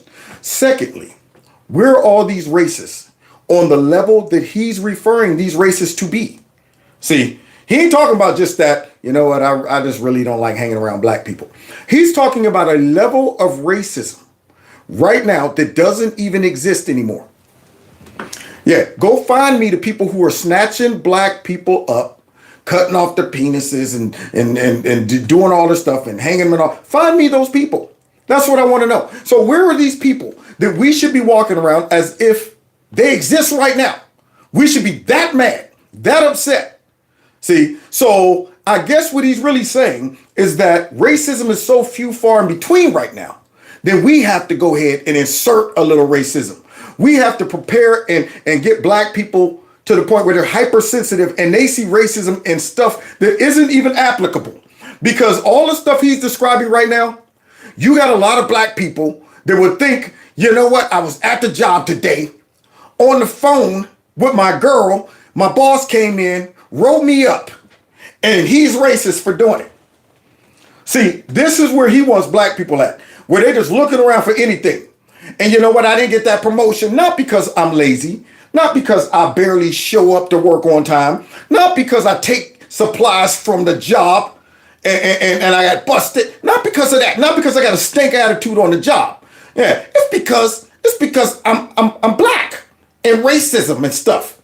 That's what he wants still going around because this is how he makes his living. See, so here he is now coming up with all these drastic historical references. And now what? So what now what? Where his entire body was mutilated and held up like a trophy? Do we need to talk about 300 black people dying in Tulsa in 1921? Do we need to talk about the Red Summer of 1919? Do we need to talk about the savage brutality in Wilmington, North Carolina?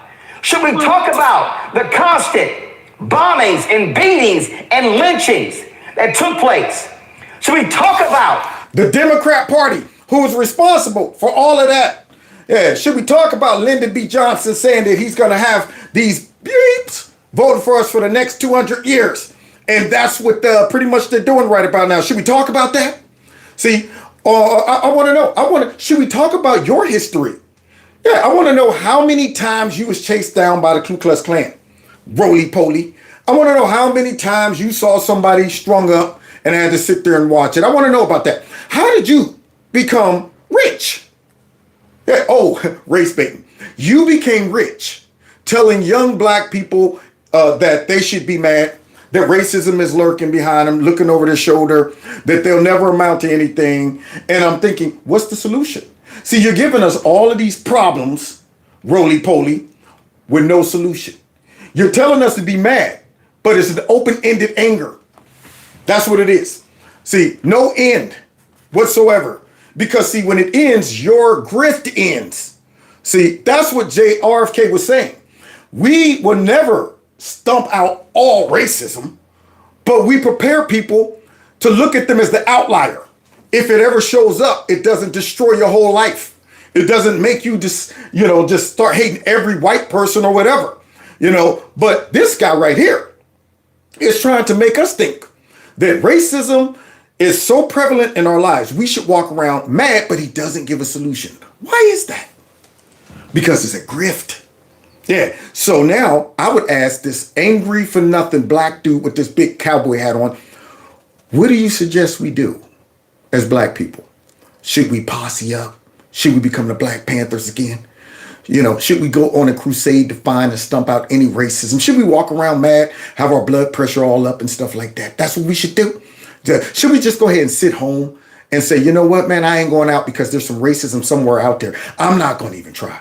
Why try to go to school? Why try to get a job because the white man is not going to let me? Should we do that? That's the question I have for this guy. So he's giving you all these problems with no solution. RFK gave a solution, but not this guy. The group of black soldiers who killed white folks in Houston for how they were being treated. We can go on and on and on and on and talk about Rosewood. We can go all across. And we could go on and on and on and on, but for what? Just to get people riled up and mad? Now, what I don't get is that how is it that other cultures in America are able to overcome their history in the past? You can carry the knowledge of your history. There's a lot of Jews in the country. You don't see them walking around blaming the Holocaust on everything. You don't see them trying to update everything that took place in the Holocaust as if it's relevant to right now. You don't see them using that as a crutch. Why is it that all the other groups of people can overcome the history? I don't even see Native Americans walking around talking about what happened. I don't even see them blaming everything on what happened when the settlers came. I don't see no other culture doing this and using it as a crutch, except for black folks that are manipulated by these race baiters right here, these overseers and these grifters that the Democrat Party uses to manipulate us. So I guess we just can't overcome. We just in for a whole lifetime of anger. Ain't nothing changed. This country. And this son of a bitch has the audacity, the unmitigated gall to do what? To sit in front of a group of black people and tell them that they can overcome. Tell them that they don't have to allow some stupid, just ignorant, very far few in between at this point in our society, racists, to go ahead and upend their whole life. The gall of him. Now, RFK didn't say nothing out of place. Yeah, but what will he have us do? That's my question. So now he's mad at RFK for saying that. So what should we do, Roland? And explain to them how in the hell we should equip our boys and girls to be resilient? Real simple, Dr. Kennedy. Fuck you. Oh, and dropped an F-bomb on the way out. No solution though, right? Lot of passion, lot of fake outrage, lot of anger. Never addressed the substance of what RFK was talking about. That guy's been drinking something. That's what he's been drinking. So all of that fake anger, all of that stuff like that meant nothing. Because at the end of the day, he's talking about, and you telling our little black girls and our little black boys how they should deal with racism, F you. So then what's your solution? Walk around mad for nothing? Yeah. Live in a history that doesn't even apply to you right now? Or how about we just become racist too? Maybe we should just start hating all white folks. Is that the solution? You don't have one, you fat bag of nothing. Boy, I tell you, these folks, let me at them. Let me at them. RFK, man, ooh, I like to see him get in a ring with RFK and say that. Yeah, so guys, we got to about less than 30 minutes. We're about to get out of here, y'all. Because guess what? Now that we done went through all the crazy folks that's been in my chamber right here, but like I got to go ahead and touch on some of this nonsense. All right. Now we're going to end with Tom the Hammer Holman. We got some other crazy folks too that decided that they're not going to abide by what the hammer has got to say when it comes down to immigration. So let's check out what's going on in the immigration situation. As well, President-elect Trump is promising to oversee a dramatic and seismic shift in policy here at the U.S.-Mexico border. The incoming administration is pledging to reinstate policies like the Remain in Mexico program that requires migrants to await their asylum hearings on the other side of the border in Mexico and to have their cases adjudicated while they await their hearings outside of the U.S. They are also pledging to terminate several Biden administration programs lists that currently allow migrants to enter the country legally, including a smartphone app that allows people in Mexico to request asylum appointments at official border crossings through that application. And darn right, get rid of that mess. That mess don't make no sense anyway. Hold on, wait a minute. I'm coming. I'm going to schedule my asylum. Hey, download this app, Jose. Hey, we can go and schedule our asylum together. And you're scheduling asylum? Are you kidding me? Remember back in the days when you would have to walk up there, come to some type of post? Stop. All right, state your business here. I'm coming from a broken country right here for asylum. There's a civil war going on in my country. You're aware of it? All right, yeah, we are aware of it. Come on up here. Remember back in those days? But not now. Yeah, you're just scheduling some asylum on an app. And importantly, of course, the incoming administration led by Tom Homan as the border czar. Say his real name, Tom the Hammer Homan. Designated person is also promising to oversee the largest deportation operation in American history. And Homan told us that he will try to enlist the help of the Department of Defense for this massive operation, including by trying to use military planes to deport undocumented immigrants. People like Stephen Miller, the incoming Deputy Chief of Staff, have also said that the National Guard could be deputized in friendly states to arrest and deport unauthorized immigrants. And we are actually in front of the largest Texas military base here in Eagle Pass across the Rio Grande River. And it is very likely, Liz, that the Texas National Guard could help the incoming administration carry out this massive operation. This right here is music to my ears, y'all. Oh, yeah. It's melodious. It's melodious. But to some people, it's like fingernails on a chalkboard. What you've done is not only protect the state of Texas and the citizens of Texas, you are protecting this nation. It's a shame we have other governors and other mayors who are right out of the gate. I said they're going to push back on President Trump and what we're trying to do, especially for interior enforcement. Let me be clear. There is going to be a mass deportation because we just finished a mass illegal immigration crisis on the border. Woo! Y'all hear the hammer? Now, see, if I was one of these liberal governors or mayors, I would be watching the hammer like, is that him? That's the hammer right there? Okay, what, I got to go out and do a press conference? Okay, all right, I got to build up the courage to pretend that I'm going to be tough and fight against the hammer. So now, the hammer's out there letting everybody know what's coming. Well, anybody can look at 9 out of 10 people claim asylum at the border will end up with an order removal. So you can't ask for the right to claim asylum, the right to see a judge, the right to due process. And we give you that due process. And at the end of that due process, a federal judge orders you removed. We have to remove them. Because if we don't, shut down immigration court. Yeah, because that's what the Democrats were like. Just shut it all down, man. Yeah, if we're not going to honor our laws, why have them? That's the whole point. But, you know, now we got to be sensitive, though. We didn't have to be sensitive about all of these folks who came because Biden said, search the border. And Mucus and all of them created apps and things for them that encouraged them to bring their kids, sometimes miles and miles, or just send them by themselves. Yeah, we didn't have to be sensitive about that. We didn't have to cry outrage and stuff like that when they were all risking their lives to get here, putting themselves in debt, being trafficked by the cartel. We didn't have to be sensitive then. But I guarantee you now, though, that we're going to deport all of these people. Now it's time to be sensitive. Yeah, about the kids. It's about the, that's what they're going to be talking about. They're sensitive now. They weren't sensitive about the kids that were left inside of trucks when it was hot and they died because of the heat, or, got thrown over walls into the river and stuff like that, or being trafficked. They don't care about those. They're not sensitive about all of those hundreds of thousands of kids that are just missing right now. They're not sensitive about that.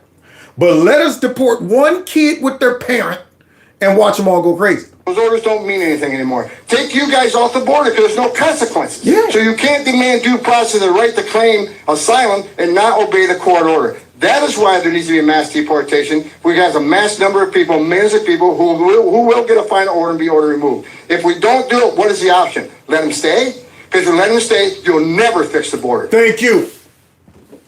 You let them stay, you'll never fix the border. That's why. Even though we only got 4 years, hopefully more than that, J.D. Vance or whoever runs win. Got to be a Trump supporter. Got to be a MAGA first person who runs. But we need to get them all out. Start with the ones that definitely got to go first. But work your way down the line. Because soon as you start saying, well, now, maybe we should, you send a message. You send a message. And that ain't a good message. Some of them are going out, well, you know what? They didn't really mean everybody. They didn't really mean all of us that violated the whatever. So sounds like the hammer means business. So if you come, you want to send a message to the rest of the world. Enter the country illegally, which is a crime. Ignore court order, you never have to go home. We're telling the whole world it's okay to enter this country illegally, you never got to go home. We're a nation of laws, and we're going to enforce the laws. The men and women of ICE, they're going to have a tough job ahead of them. And I'm sending a message for people that say they're going to get in our way. They're going to stop us from doing what we're doing in the terror enforcement operation. I've said it 100 times in the last week. Don't cross that line. It's a felony to knowingly harbor and conceal an illegal alien from immigration authorities. Don't test us. Don't test us. Let's see who got the message, y'all. The nation wants a safe country. We've had enough crime in this country, illegal alien crime. It's time to end it and stop it. President Trump's committed to it. He's committed to securing this border. He's committed to having this mass deportation operation and concentrating on public safety threats and national security threats. For any mayor or governor who's going to push back on removing public safety threats from your community, that is your number one responsibility. You ought to be teaming up with us. Yeah. And really, you could apply that to creepy, sleepy, sleazy, slimy, sloppy Joe and the borders are Kamala Harris. Because your number one responsibility is to protect the homeland. What did y'all do? Search the border. Now we got all kind of people that we don't know what they're up to running around our country. And it's resulted in all types of crime happening, including death. So now that they know the hammer's coming, let's see their reaction. We have created the biggest national security vulnerability in this nation on the southern border. Because like I said, 2 million known gotaways. We don't know how many known gotaways. Don't be surprised when the deportations happen and you don't hear a huge outcry in the country because Trump ran very clearly on that. They are expecting it. They know that it's going to happen. Yeah. You won't hear me cry at all. Won't shed a tear. I ain't gonna be no Van Jones up in there. The kids. Wait a minute. Nope, won't hear from me. So now she finally actually is interpreting something correctly. Listen to this. What is your assessment of Trump's ability to keep his promises this time around? Does he have a mandate? He thinks it's a mandate. Oh, it is. Border districts that are predominantly Latino, they flipped from 2016 to 2024 hugely in Donald Trump's favor. Yeah, because see, just like that old lady thought that you can't support Donald Trump, you're brown. She got that from the Democrats. Just like y'all push the narrative that Latinos, you can't be against illegal immigration. Look at them. Most of them are Latinos. So y'all supposed to just take it. See, that's what y'all thought was going to happen. But you got egg on face on both of those. So apparently, American Latinos don't like illegal immigrants in their neighborhoods either. Huh. One of the underappreciated things about what Greg Abbott and Ron DeSantis did was that they exposed the hypocrisy among Democrats in non-border states and cities who didn't care about whether these border towns really actually did have the resources to deal with until when? But they cared when it came to their doorstep. And I think that really bothered a lot of people. Yeah. And that should not be ignored. Woke a lot of people up too, Abby. About time. You're saying something that makes sense. So you're able to really look at this correctly, huh, Abby? If Democrats want to address this, they're going to have to deal with with that. And what went wrong there. Because I do think there's probably a decent stomach, actually, from a lot of voters to see deportations happen. And my stomach, boy, I tell you, my stomach is ready for it. Shove it all down my throat, all that deportation. I can eat it. Yeah, put some deportation all over it. I'm like, more with the deportation. Are you serious? It's like when I went to an Indian restaurant down in Cincinnati years ago, and he said, what level of hotness would you want on your chicken? I was like, all right, then we got a 1 to 5. I'll go with a 5. He said, oh no, you don't want to do that. I was like, what? Look, man, I can handle a 5. Thought I could. Man, that dude brought that mess out. And man, Indian spices are so hot. I'm thinking, where do you even go to find spices at? You got hell? You got to go down to hell to get I'm here. Can I speak to Satan? I need some spices. Man, I knew I was in trouble when I looked, and you know them doors that kind of flap open like that with the circle? All of them were looking out the circle to see my reaction. It's like, had the fork like, why are they all looking out here at me? They knew what was about to happen. I had too much pride, y'all. I was in a full-blown sweat while I was eating. Just drenching. Like, there's a kid, why don't you just stop eating? No, my stomach is steel. It's made of steel. I can do it. Boy, I tell you. And it was even worse the next day. I ain't never tasted nothing that hot. But I had a stomach for it. I got it down. And just like this, I got a stomach for it. I don't care how messy it gets, how hot it gets. I'm like, keep it coming.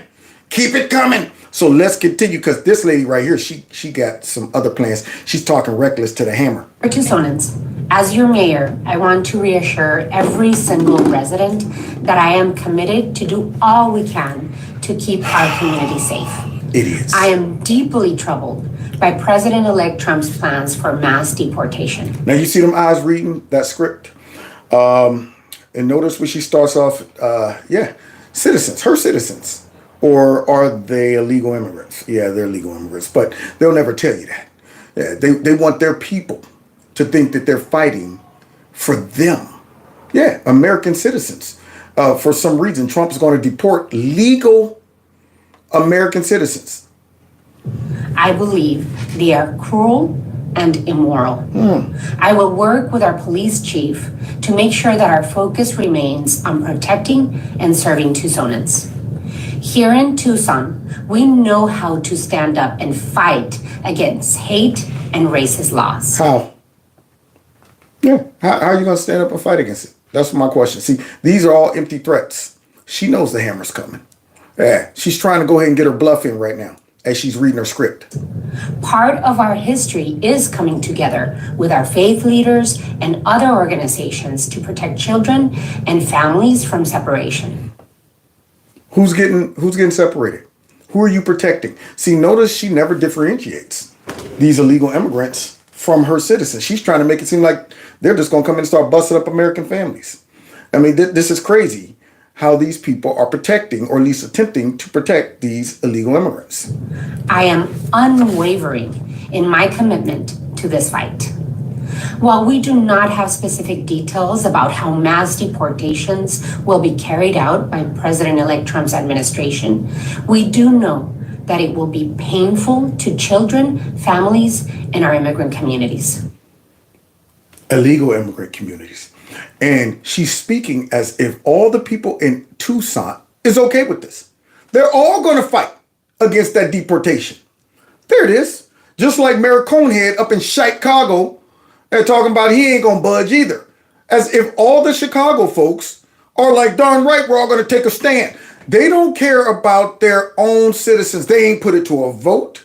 They're not going to say, all right, how many of you folks? They're not even looking at how the voting dynamics have changed and kind of skewed towards Trump as an indicator to how these people feel about it. So when they get up there and do these grandstandings, they're saying it as if all the people in their city or state have spoken and said, we're going to rise up and fight against the hammer coming in. But will they? We do not have the exact details as to when and if Proposition 314 goes into effect. We know that this hate-filled proposition draws from SB 1070, the Show Me Your Papers law. We are a compassionate city that knows that we are stronger together and that values our multiracial heritage. Stronger together as American citizens, or stronger together as Americans paying for illegal immigrants to be here? So now, guys, she's going to get the hammer. But there's a guy right now who came out talking reckless to the hammer, and he had to repent. Justice will prevail. Surveillance video shows the danger unfolding and barbers and customers are ducking for cover and running. One of the Queens barbers could be seen trying to hold two gunmen down. Cops say the alleged thieves were all in the country illegally from South America. They used power tools to make this hole in the roof of a floral shop. Then more tools and torches with flammable gases to power through the walls. For the community. For the community. All of this stuff that's going on around the country, from some of the more criminal activities coming out of these illegal immigrants, it's for the community. We got to protect them too. To Elegant Jewelers, which sits next door. For the second day in a row, the NYPD has taken down illegal street vendors. Officers were seen confiscating merchandise, ranging from clothes, jewelry, and power tools. Some of the goods are reportedly stolen. All of them were asked and told to get a tracking device, GPS device that goes on your ankle. And what did they do? Only 3 showed up to get their monitors, and hours later, they cut them off somewhere in New Jersey. Cut their monitors off somewhere in New Jersey. Good grief. Now, look at that, guys. I thought they were all gentle woodland creatures that came here for a better life. That's it. No trouble comes from them. No trouble whatsoever. So now, with that being said, guys, some Pop-Tart mayor decided to come out, get over his skis, and start talking reckless to the hammer. Lighting a case that explains why issues such as the border and crime came front and center in the presidential campaign. That's how he got that mandate. That's why he got that mandate, y'all. Now, that was all in the New York, New Jersey area. Notice Mayor Coconut Head. Yeah, he ain't said he's going to be fighting against the hammer. He's working hard for his pardon. So hard for his pardon. But now we go out to Colorado. The mayor of Denver, Mike Johnston, is saying we're going to maintain our sanctuary city status, and we're not going to put up with mass deportations from Donald Trump in January. Illegals are allowed to stay here, and we will protect them. You hear that guy? That guy that can't beat his way out of a paper bag? That guy that can't bust a grape right there? Talking crazy to the hammer? What's wrong with you? Do you understand what the hammer's capable of? So now he said he ain't budget. And guess what else he said? Look at this clown. He says this: more than us having Denver Police Department stationed at the county line to keep them out, you would have 50,000 Denverites there. It's like the Tiananmen Square moment when the rose and the gun, right? Now, see, he's one of those guys that talk crazy when the bully ain't there. Man, I wish Tommy would come up to me. Man, I ain't scared of Tommy. Man, I'll punch you right in the face. When you see him, tell me. That's funny, because here he come right now. I see him right there. Huh? Oh, shoot. Hey, Tommy, what's up, man? I was just talking about you. All the bass goes out the voice. Talking reckless. So here he is. He done drug in everybody into this fight, this pandering moment of his. Yeah, he's like, look, if the hammer think he coming up in this, I timed out. So this guy right here, now the guy who's not going to be on the front line, the guy who ain't got to deal with any of that stuff like that, he's not going to be the guy getting tased or none of that stuff. He ain't going to be the, so he's just going to go ahead and say, all of the folks from Denver is going to fight against this, y'all. And the cops going to be on the front line, preventing them from coming in. So basically a civil war or an insurrection. That's what he's saying. See, when the hammer wasn't around. See, I guess he thought he can get out there and say this and nobody would go and tell. See, that's the problem when you talk crazy to somebody who will beat your tail and you thinking that the audience is just going to keep it amongst them. And you know you're going to get somebody, Hammer. Hey, excuse me, Hammer, Mr. Hammer. Him said that if you come near, guess what he said him going to do? Let's see what he says after the hammer gets wind of it. You hate every one of those Highland moms who came out for the migrants, and you do not want to mess with them. Really? You really think a lot of those moms that saw the Lakeland Riley trial thought, I just hope my daughter stays in danger? Yeah. And have you seen what this guy's allowed to happen to his sanctuary city per capita? Wow. The most overrun city with illegal immigrants in the country. That's what he's protecting, y'all. Yeah, that's right there. That's his community he's protecting for the citizens of Denver. Yeah, there it is. Look at all these people right there. Buses everywhere, folks all out in the street. Because this guy right here wants the virtue signal. And this guy's standing behind it. Meanwhile, New Borders, our Tom Homan, has said that he is willing to arrest leaders like yourself. Oh, somebody went and told the Hammer. Oh, hey, this guy right here asking the questions need to go ahead and address Tom by his real name. The Borders are Tom the Hammer Holman got wind of you talking crazy, and I heard he's on his way. For standing in the way of these policies that they want to enact. Would you be willing to go to jail for these things? Yeah, I'm not afraid of that. Well, look, me and the Denver mayor, we agree on one thing. He's willing to go to jail. I'm willing to put him in jail. Very specifically, are you open to sending Denver police officers to the county line to stop federal forces or National Guardsmen from other states from... Yeah, because see, that's what you had wrote. Yeah, when you had all the crowd pumping you up. Yeah, man, tell him, man, you know what I'm saying? Yeah, do it, give me, spit that mess. I would. So he let people jab him up. Got him out on a limb. Talking about, y'all like that? Y'all, what else y'all want me to say? Yeah, and you know what else? If they do come, they're going to be met with all types of police and all the folks in Denver. I wish the Hammer would come up in it. And somebody went and told the Hammer that, yeah, he even said that he'd be willing to get arrested, Hammer. Oh, he did, huh? We're sending this message. I want to arrest him. So let's see if his attitude changed about all the cops he's going to send down to the border and all of the people from Denver. I'm coming into Denver. We have no plan to do that. We really hope that we don't ever have to do that. I have no plan. What are you open to? What we're going to do right now is, it's hard to keep an eye on what the future president actually plans to do and what the proposal actually is. It sounds to me like you're walking back the comments for a couple days. So he heard the footsteps of the Hammer coming. He like, hey man, come here. If you see the Hammer behind me, let me know, okay? I'm serious. Don't let me get snuck. Don't let me get snuck by the Hammer, okay? Keep an eye out for me. Y'all got me, right? Y'all got me. Nah, dude, we ain't got you, man. Yeah, you done messed up. Picked a fight with the Hammer. You on your own. So now here he is, y'all. He's walking it back. Ago saying that you would be willing to send Denver police officers. Do you regret making those comments and now getting questions like this? Would I have taken it back if I could? Yes, I probably wouldn't have used that image because that's the image I hope we can avoid. What I was trying to say is this is an No, the image you hoping you will avoid is you behind the bars. That's the image you want to avoid. Let me out. Let me out. With a tin can. That's what you're afraid of.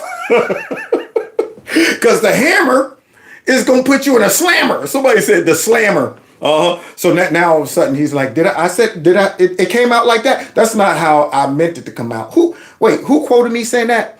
No, what I was, see, they take me out of context. They take what I really had meant to say. I hope we can avoid in this country. I think none of us want that. You talk about civil disobedience. You've mentioned that a couple of times now. Talk reckless now. Would you be willing to participate in those as the mayor of Denver? Would you be willing to go out and protest these things? I would. If I believe that our residents are having their rights violated. What residents? See, once again, buddy, you're not getting it right. Those aren't your residents, okay? Things are happening that are illegal or immoral or un-American in our city. I would certainly... No, you know what's un-American? Having illegal immigrants in your city and not turning them over to the federal immigration force. That's what's non-American.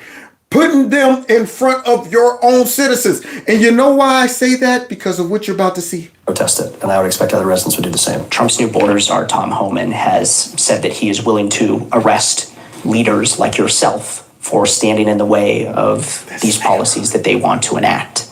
Would you be willing to go to jail for these things? Yeah, I'm not afraid of that. Until you're sitting next to Bubba. I heard you said you wasn't afraid of it. Come over here, sit on my lap. Let me get a good look at you. Well, do I have to say, all right, come on over here. Okay, hold on. Don't hurt me. Yeah, see, you're talking crazy now until you get the slammer from the Hammer. And I'm also not seeking that. I think the goal is we want to be able to negotiate with reasonable people how to solve hard problems. You would encourage people to protest. I I think we're going to look at every option. But yeah, I don't think that there are, I talked to some high school kids this week who were terrified about this. I don't think those kids are going to stand there and watch 3 of their classmates get pulled out of a history class with the other 27 stand by and do nothing. I don't think that's what Denverites or Americans would do in this context at all. What is your line where Where's you the beat in say, the chest? yes, I support these deportations, and no, I don't support these other ones? Yeah, I think our line is clear. We think if you are a violent criminal that is committing serious crimes like murder or rape in Denver, you should be prosecuted to the full extent of the law and you should be deported. Thank you all so much for... Well, guys, now he's talking about protecting his folks and doing all of this and his citizens. Let's see how his citizens have been impacted by his law for non-citizens that he's claiming are citizens. For being here this morning. I'm here to talk a little bit about the devastating impact of the failure of Republican leadership in Congress. That's what it is. It's not your raggedy policies, your open border mind frame. It's not you being a sanctuary city. It's the Republicans, guys.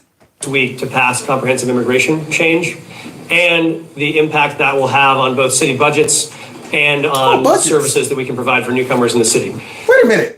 Y'all got unlimited money, right? Yeah, I'm sure all the folks in Denver is willing to ante up and pay for all of these illegal immigrants to just be taking up your resources and stuff like that. And the impact is having, because I won't let go of the sanctuary city status. And we don't want to turn over non-citizens. See, but what you're doing is trying to say, y'all are fighting to keep Denver American citizens safe. Why don't you tell the people the truth? You are trying to get them to buy in and fight to keep illegal immigrants here, and you're calling them citizens. The second is we will start to have to greenlight a set of hard decisions about budget reductions across the city to meet those costs that we know will continue to arrive. We want to talk about 2 of those today. While they're the first steps, they unfortunately will not be the last and may not be the hardest. This is a plan for shared sacrifice. And so sacrifice, y'all. That y'all didn't vote for. Yeah, that y'all didn't encourage, didn't say, you know what, we want illegal immigrants in our city and stuff like that. So you're forcing your real citizens to make a sacrifice, right? Some budget cuts and stuff. Blaming it on Trump, blaming it on Republicans and stuff like that. You see these folks, now that's anti-American. In terms of our first step on city cuts, we are announcing today we will make some changes both to our services at DMV and to our services on Parks and Rec. Well, there you have it. Kiddies, no more playing in the park. The grass is up to your ankles. Yeah, the swings are rusty. Sorry, kiddies. The water fountain don't work. Bathroom's out of order. Too bad. We can't do any maintenance on it. And yeah, the DMV, good luck. Get up at like 4 in the morning. You're going to be there from 4 to 4. Sorry, it's because we're overran by illegal immigrants. At what point does your city reach its breaking point? Yeah, I think our city is very close to its breaking point now, and we've been talking to leaders in D.C. around the country about why we need to take action here. I think. Well, you know how you relieve, the city from being at the breaking point. It's like a dam that's overflowing. Open the dam. There you go. Let them out. Take them and go. Take them and go. See, that's how you relieve the pressure. See, you got fluid build up. Yeah, pop it, drain it. So you're now at that point, you're at the limit, right? Too many illegal immigrants, running out of money. So what do? Open up and say, Hammer, could you come in and get all these folks out of here? Okay, that'll relieve the pressure, free up some money, but not him. We have successfully welcomed almost 40,000 migrants in the last year, and we know what it takes to do this successfully. Yeah, it looks like it. And now you got to give up some of your services. We know what it takes to do this successfully. Yeah, it takes a lot of corrupt politicians shoving these people in your city illegally. And there's fools we know how to do it, but it is a toll on our system and this. We just need that help, and the things we need are, yes, we need federal dollars, but the most important. Well, you won't be getting that from the Hammer. That's for sure. You ain't gonna get that from Trump. Tough times are coming. That's for sure. Because we need, work authorization for folks when they arrive, and we need those resources at the border so you can add more security at the border. Sanctuary cities, self-proclaimed safe havens. That includes cities such as Denver, Chicago, Los Angeles, New York. So you are getting mixed reactions. So groups that are supporting Johnston say that these words are necessary. That's how serious it is to protect these folks. The other side, they're saying, listen, this could be a civil war. Denver police will be forced to be at odds against the federal government. You see that? You see all of his citizens he's claiming? You see that? That's what it looks like in Denver. This is what Democrat politicians are about right there. They're okay with that. See, this is bull crap. So now he's going to get the hammer. So now half the people are going, man, whoa, don't include me in that 50,000 people that's going to go down to the border and stop the... We want the hammer to come in here and take these people out of here. This is a misuse of taxpayer dollar funds, and the city has spent, according to its data, between 240 and 314 million dollars. So right around $300 million in the past 2 years supporting migrants. They say about 42,000 have entered. They break down it could be about $7,000 per migrant. That includes food, housing, medical care, education. And we're getting a statement from the for your citizens, or I'm sorry. Yeah, your folks that you just call migrants, not illegal immigrants. See, he needs to be kicked out of there. But the hammer's coming, though. So hang on out there in Denver. The Denver mayor, he writes in part, Denver is proud to be a welcoming city. We will do everything in our power to protect those who live here. We are considering a number of options to strengthen protections for all of our residents. Would you be willing to go to jail for these things? Yeah, I'm not afraid of that. Well, we're going to close with the hammer giving him a message. See, since he's talking crazy and said, I wish the hammer would come, I'll go to jail. You heard this mayor out there in Colorado. I want to get your reaction to it. And I want you to be clear about who has jurisdiction. Make it clear, Hammer. Or state and local governments. And if you're a sanctuary state or city, are you breaking the law? You're absolutely breaking the law. All you have to do is look at Arizona versus U.S. You'll see he's breaking the law. But look, me and the Denver mayor, we agree on one thing. He's willing to go to jail. I'm willing to put him in jail. That would be a sight to see. I would love it. I would love to see that soy boy get thrown in a slammer like that old lady at that I'm not going home? You're putting me inside of the paddy wagon? But wait, I'm the mayor of Denver. I don't care. The hammer says you're going to the slammer. Because there's a statute. It's Title 8 United States Code 1324. Laws. What it says is it's a felony if you knowingly harbor and conceal illegal alien from immigration authorities. It's also a felony to impede a federal law enforcement officer. So if we don't want to help, that's fine. He can get the hell out of the way. But we're going to go do the job. President Trump has a mandate for American people. We got to secure this country. We got to save American lives. And I find it shocking that any mayor of a city would say, and President Trump's been clear, we want to concentrate on public safety threats and national security threats. I find it hard to believe that any mayor or governor would say they don't want public safety threats removed from their neighborhoods. I mean, I don't know what the hell is going on in Denver, but we're going to go and we're going to fix it. If he don't want to fix it, if he don't want to protect his communities, President Trump and ICE will. Thank you. Oh, wait a minute, though. Wait a minute. The guy who was talking crazy and reckless, y'all remember him? Talking about I go to jail. Listen to his final closing statement after the hammer addressed him. Moments later. All right, joining me now, the Denver Mayor, Mike Johnston. So, Mayor Johnston, come on, Mike. Everybody said you got something in common. You're willing to go to jail. He's willing to put you there. He's going to enforce the law. Are you willing to go to jail over this? Come on, Mike. I think there are thoughtful ways to solve this problem. If they want to focus on violent criminals, we would be happy to help support pursuing, arresting, and deporting them. Oh, heck no. Hold up, Mike. Hold up, baby. Man, I'm your hype man. I was in your corner, baby. I was talking like, you're waiting till my boy Mike. You think he's scared of the hammer, man? He heard what the hammer said, man. My boy, watch tonight. He going on CNN, and he's going to tell the hammer what time it is, man. It's hammer time. That's what it is, man. But not for him. It's going to be hammer time for the hammer. Shoot. Yeah, you watching? Watch my boy. Watch what he said. We've helped past administrations, we'd do that again. If they want to focus on adding more judicial capacity so folks with asylum claims can have those cases heard more quickly, we would support that. Oh, whoa, Mike, what are you doing, man? What are you doing? You know what? I would actually, I'm okay with kind of maybe looking at maybe the working with the hammer. Because he ain't here, is he? He ain't on the set, is he?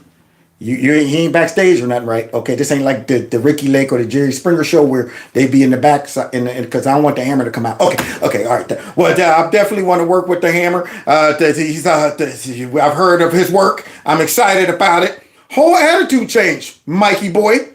You're embarrassing your fans. All the people who was pumping you up, saying, wait until my boy Mike get on TV. Hey, he think he's scared of the hammer? What we're not going to do is support deploying the 101st Airborne into American cities to pull 10-year-old kids out of their classrooms in handcuffs. Oh, come on. See, now he uses this over-the-top extreme example. That he knows he's not going to have to even confront. We're not going to support their number. Of course you're not, because that's not going to happen.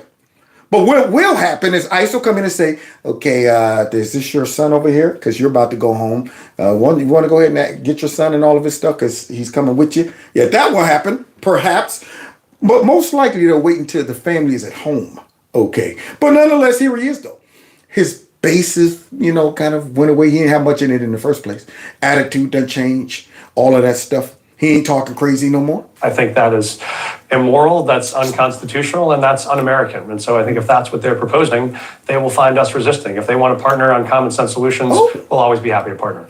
So if Trump were to order ICE agents, for example, right, Immigration and Customs Enforcement agents, to go into the state of Colorado to enforce federal law, would you order, Mayor Johnston, your police department to resist them? Or are you speaking at this point more of just an act of, protest resistance? Or would this actually be an order to your police department? Yeah, we won't use our law enforcement, and we don't think we need to. That's not what we're after. I think America's not after another conflict on this issue. They're after a way to find pragmatic solutions to this problem. And so, to quote Lincoln, we don't think here that might makes right. We think that right makes might. And so if they are going to send the U.S. Army or the Navy SEALs into Denver to pursue folks to pull them off the job at hotels or restaurants where they're working, or pull kids off the soccer field, I think we will see Denverites and folks around the country who will nonviolently resist that. Because nonviolently, if they send them in, we're not going to. We're just going to sit and watch them as they're taking them away. That's what we're going to do. While they're putting them in the Humvees and stuff, they're just going to look and be mad. That's all I'm going to do, because I'm not going to jail for these people. Yeah, I don't love them that much, and the police are not going to obey me to go down there. And I was just talking crazy because I didn't think the Hammer was going to really hear about this and show up. But now that the Hammer got wind of it and said, "Oh, he said what? I'll tell him I'm coming in." Huh, what? Why'd you go tell the Hammer, man? See, now you're going to embarrass me, Mike. I'm sitting there telling the people, man, wait till my boy get on CNN, man. You gonna tell the Hammer I ain't scared of you. Now you up here punking out to the Hammer. That doesn't represent our values and doesn't represent the Constitution. Well, there you have it, guys. Yeah, tough guy Mike, unfortunately, changed his tune. He came out sweet, talking all kind of stuff like, man, I'm scared. I'll go to jail. I'll go to jail. Oh, you want to go to jail? I'm going to send you to jail. Huh? Like for real though? Like not just symbolic like AOC when y'all just kind of may put our hands behind them. Like real jail. Okay, but wait a minute. Hold on for a second, Hammer. Give me a second, man. I'm going to clear this up. I'm about to call CNN and tell them to put me on so I can clear this up, smooth this over. I can't wait to see the clash, man. All of these fake behind mayors and governors who've been talking crazy and we ain't letting the Hammer come in and all this stuff. Yeah, we gonna see. That's for sure. One way or another, though, it's coming. So God bless y'all. God bless America. I told y'all I was gonna go long tonight because I bailed out on y'all for the last 2 days. But I will be. Oh, well, I keep thinking it's the weekend because I ain't got to go to work tomorrow. But I will be, popping in probably tomorrow. Because I don't do nothing really that special. You know what I'm saying? Tomorrow and Friday. So yeah. So thanks for hanging out with me tonight. Don't forget. Text MAGA to that number right there. I saw somebody said they just found the channel and they subscribed. So thank you so much. If you haven't subscribed, please do so. And then set your notification to all. And then let's see if you, those who gave in the super chat tonight. Thank you very, very, very, very, very, very much. And feel free to support the channel through my Cash App and PayPal. Links are below. And finally, if you want, check out Kevin's Corner Store and subscribe to my alternative channel. Other than that, y'all, let's get out of here, man. Somebody asked for Gizmo. He's in the other room. I'm going to let him go ahead and chill. I'll bring him out tomorrow. Yeah, that's what I'll do. I'll show him tomorrow. Now, let's get out of here. Who's scared? No, that mayor's scared.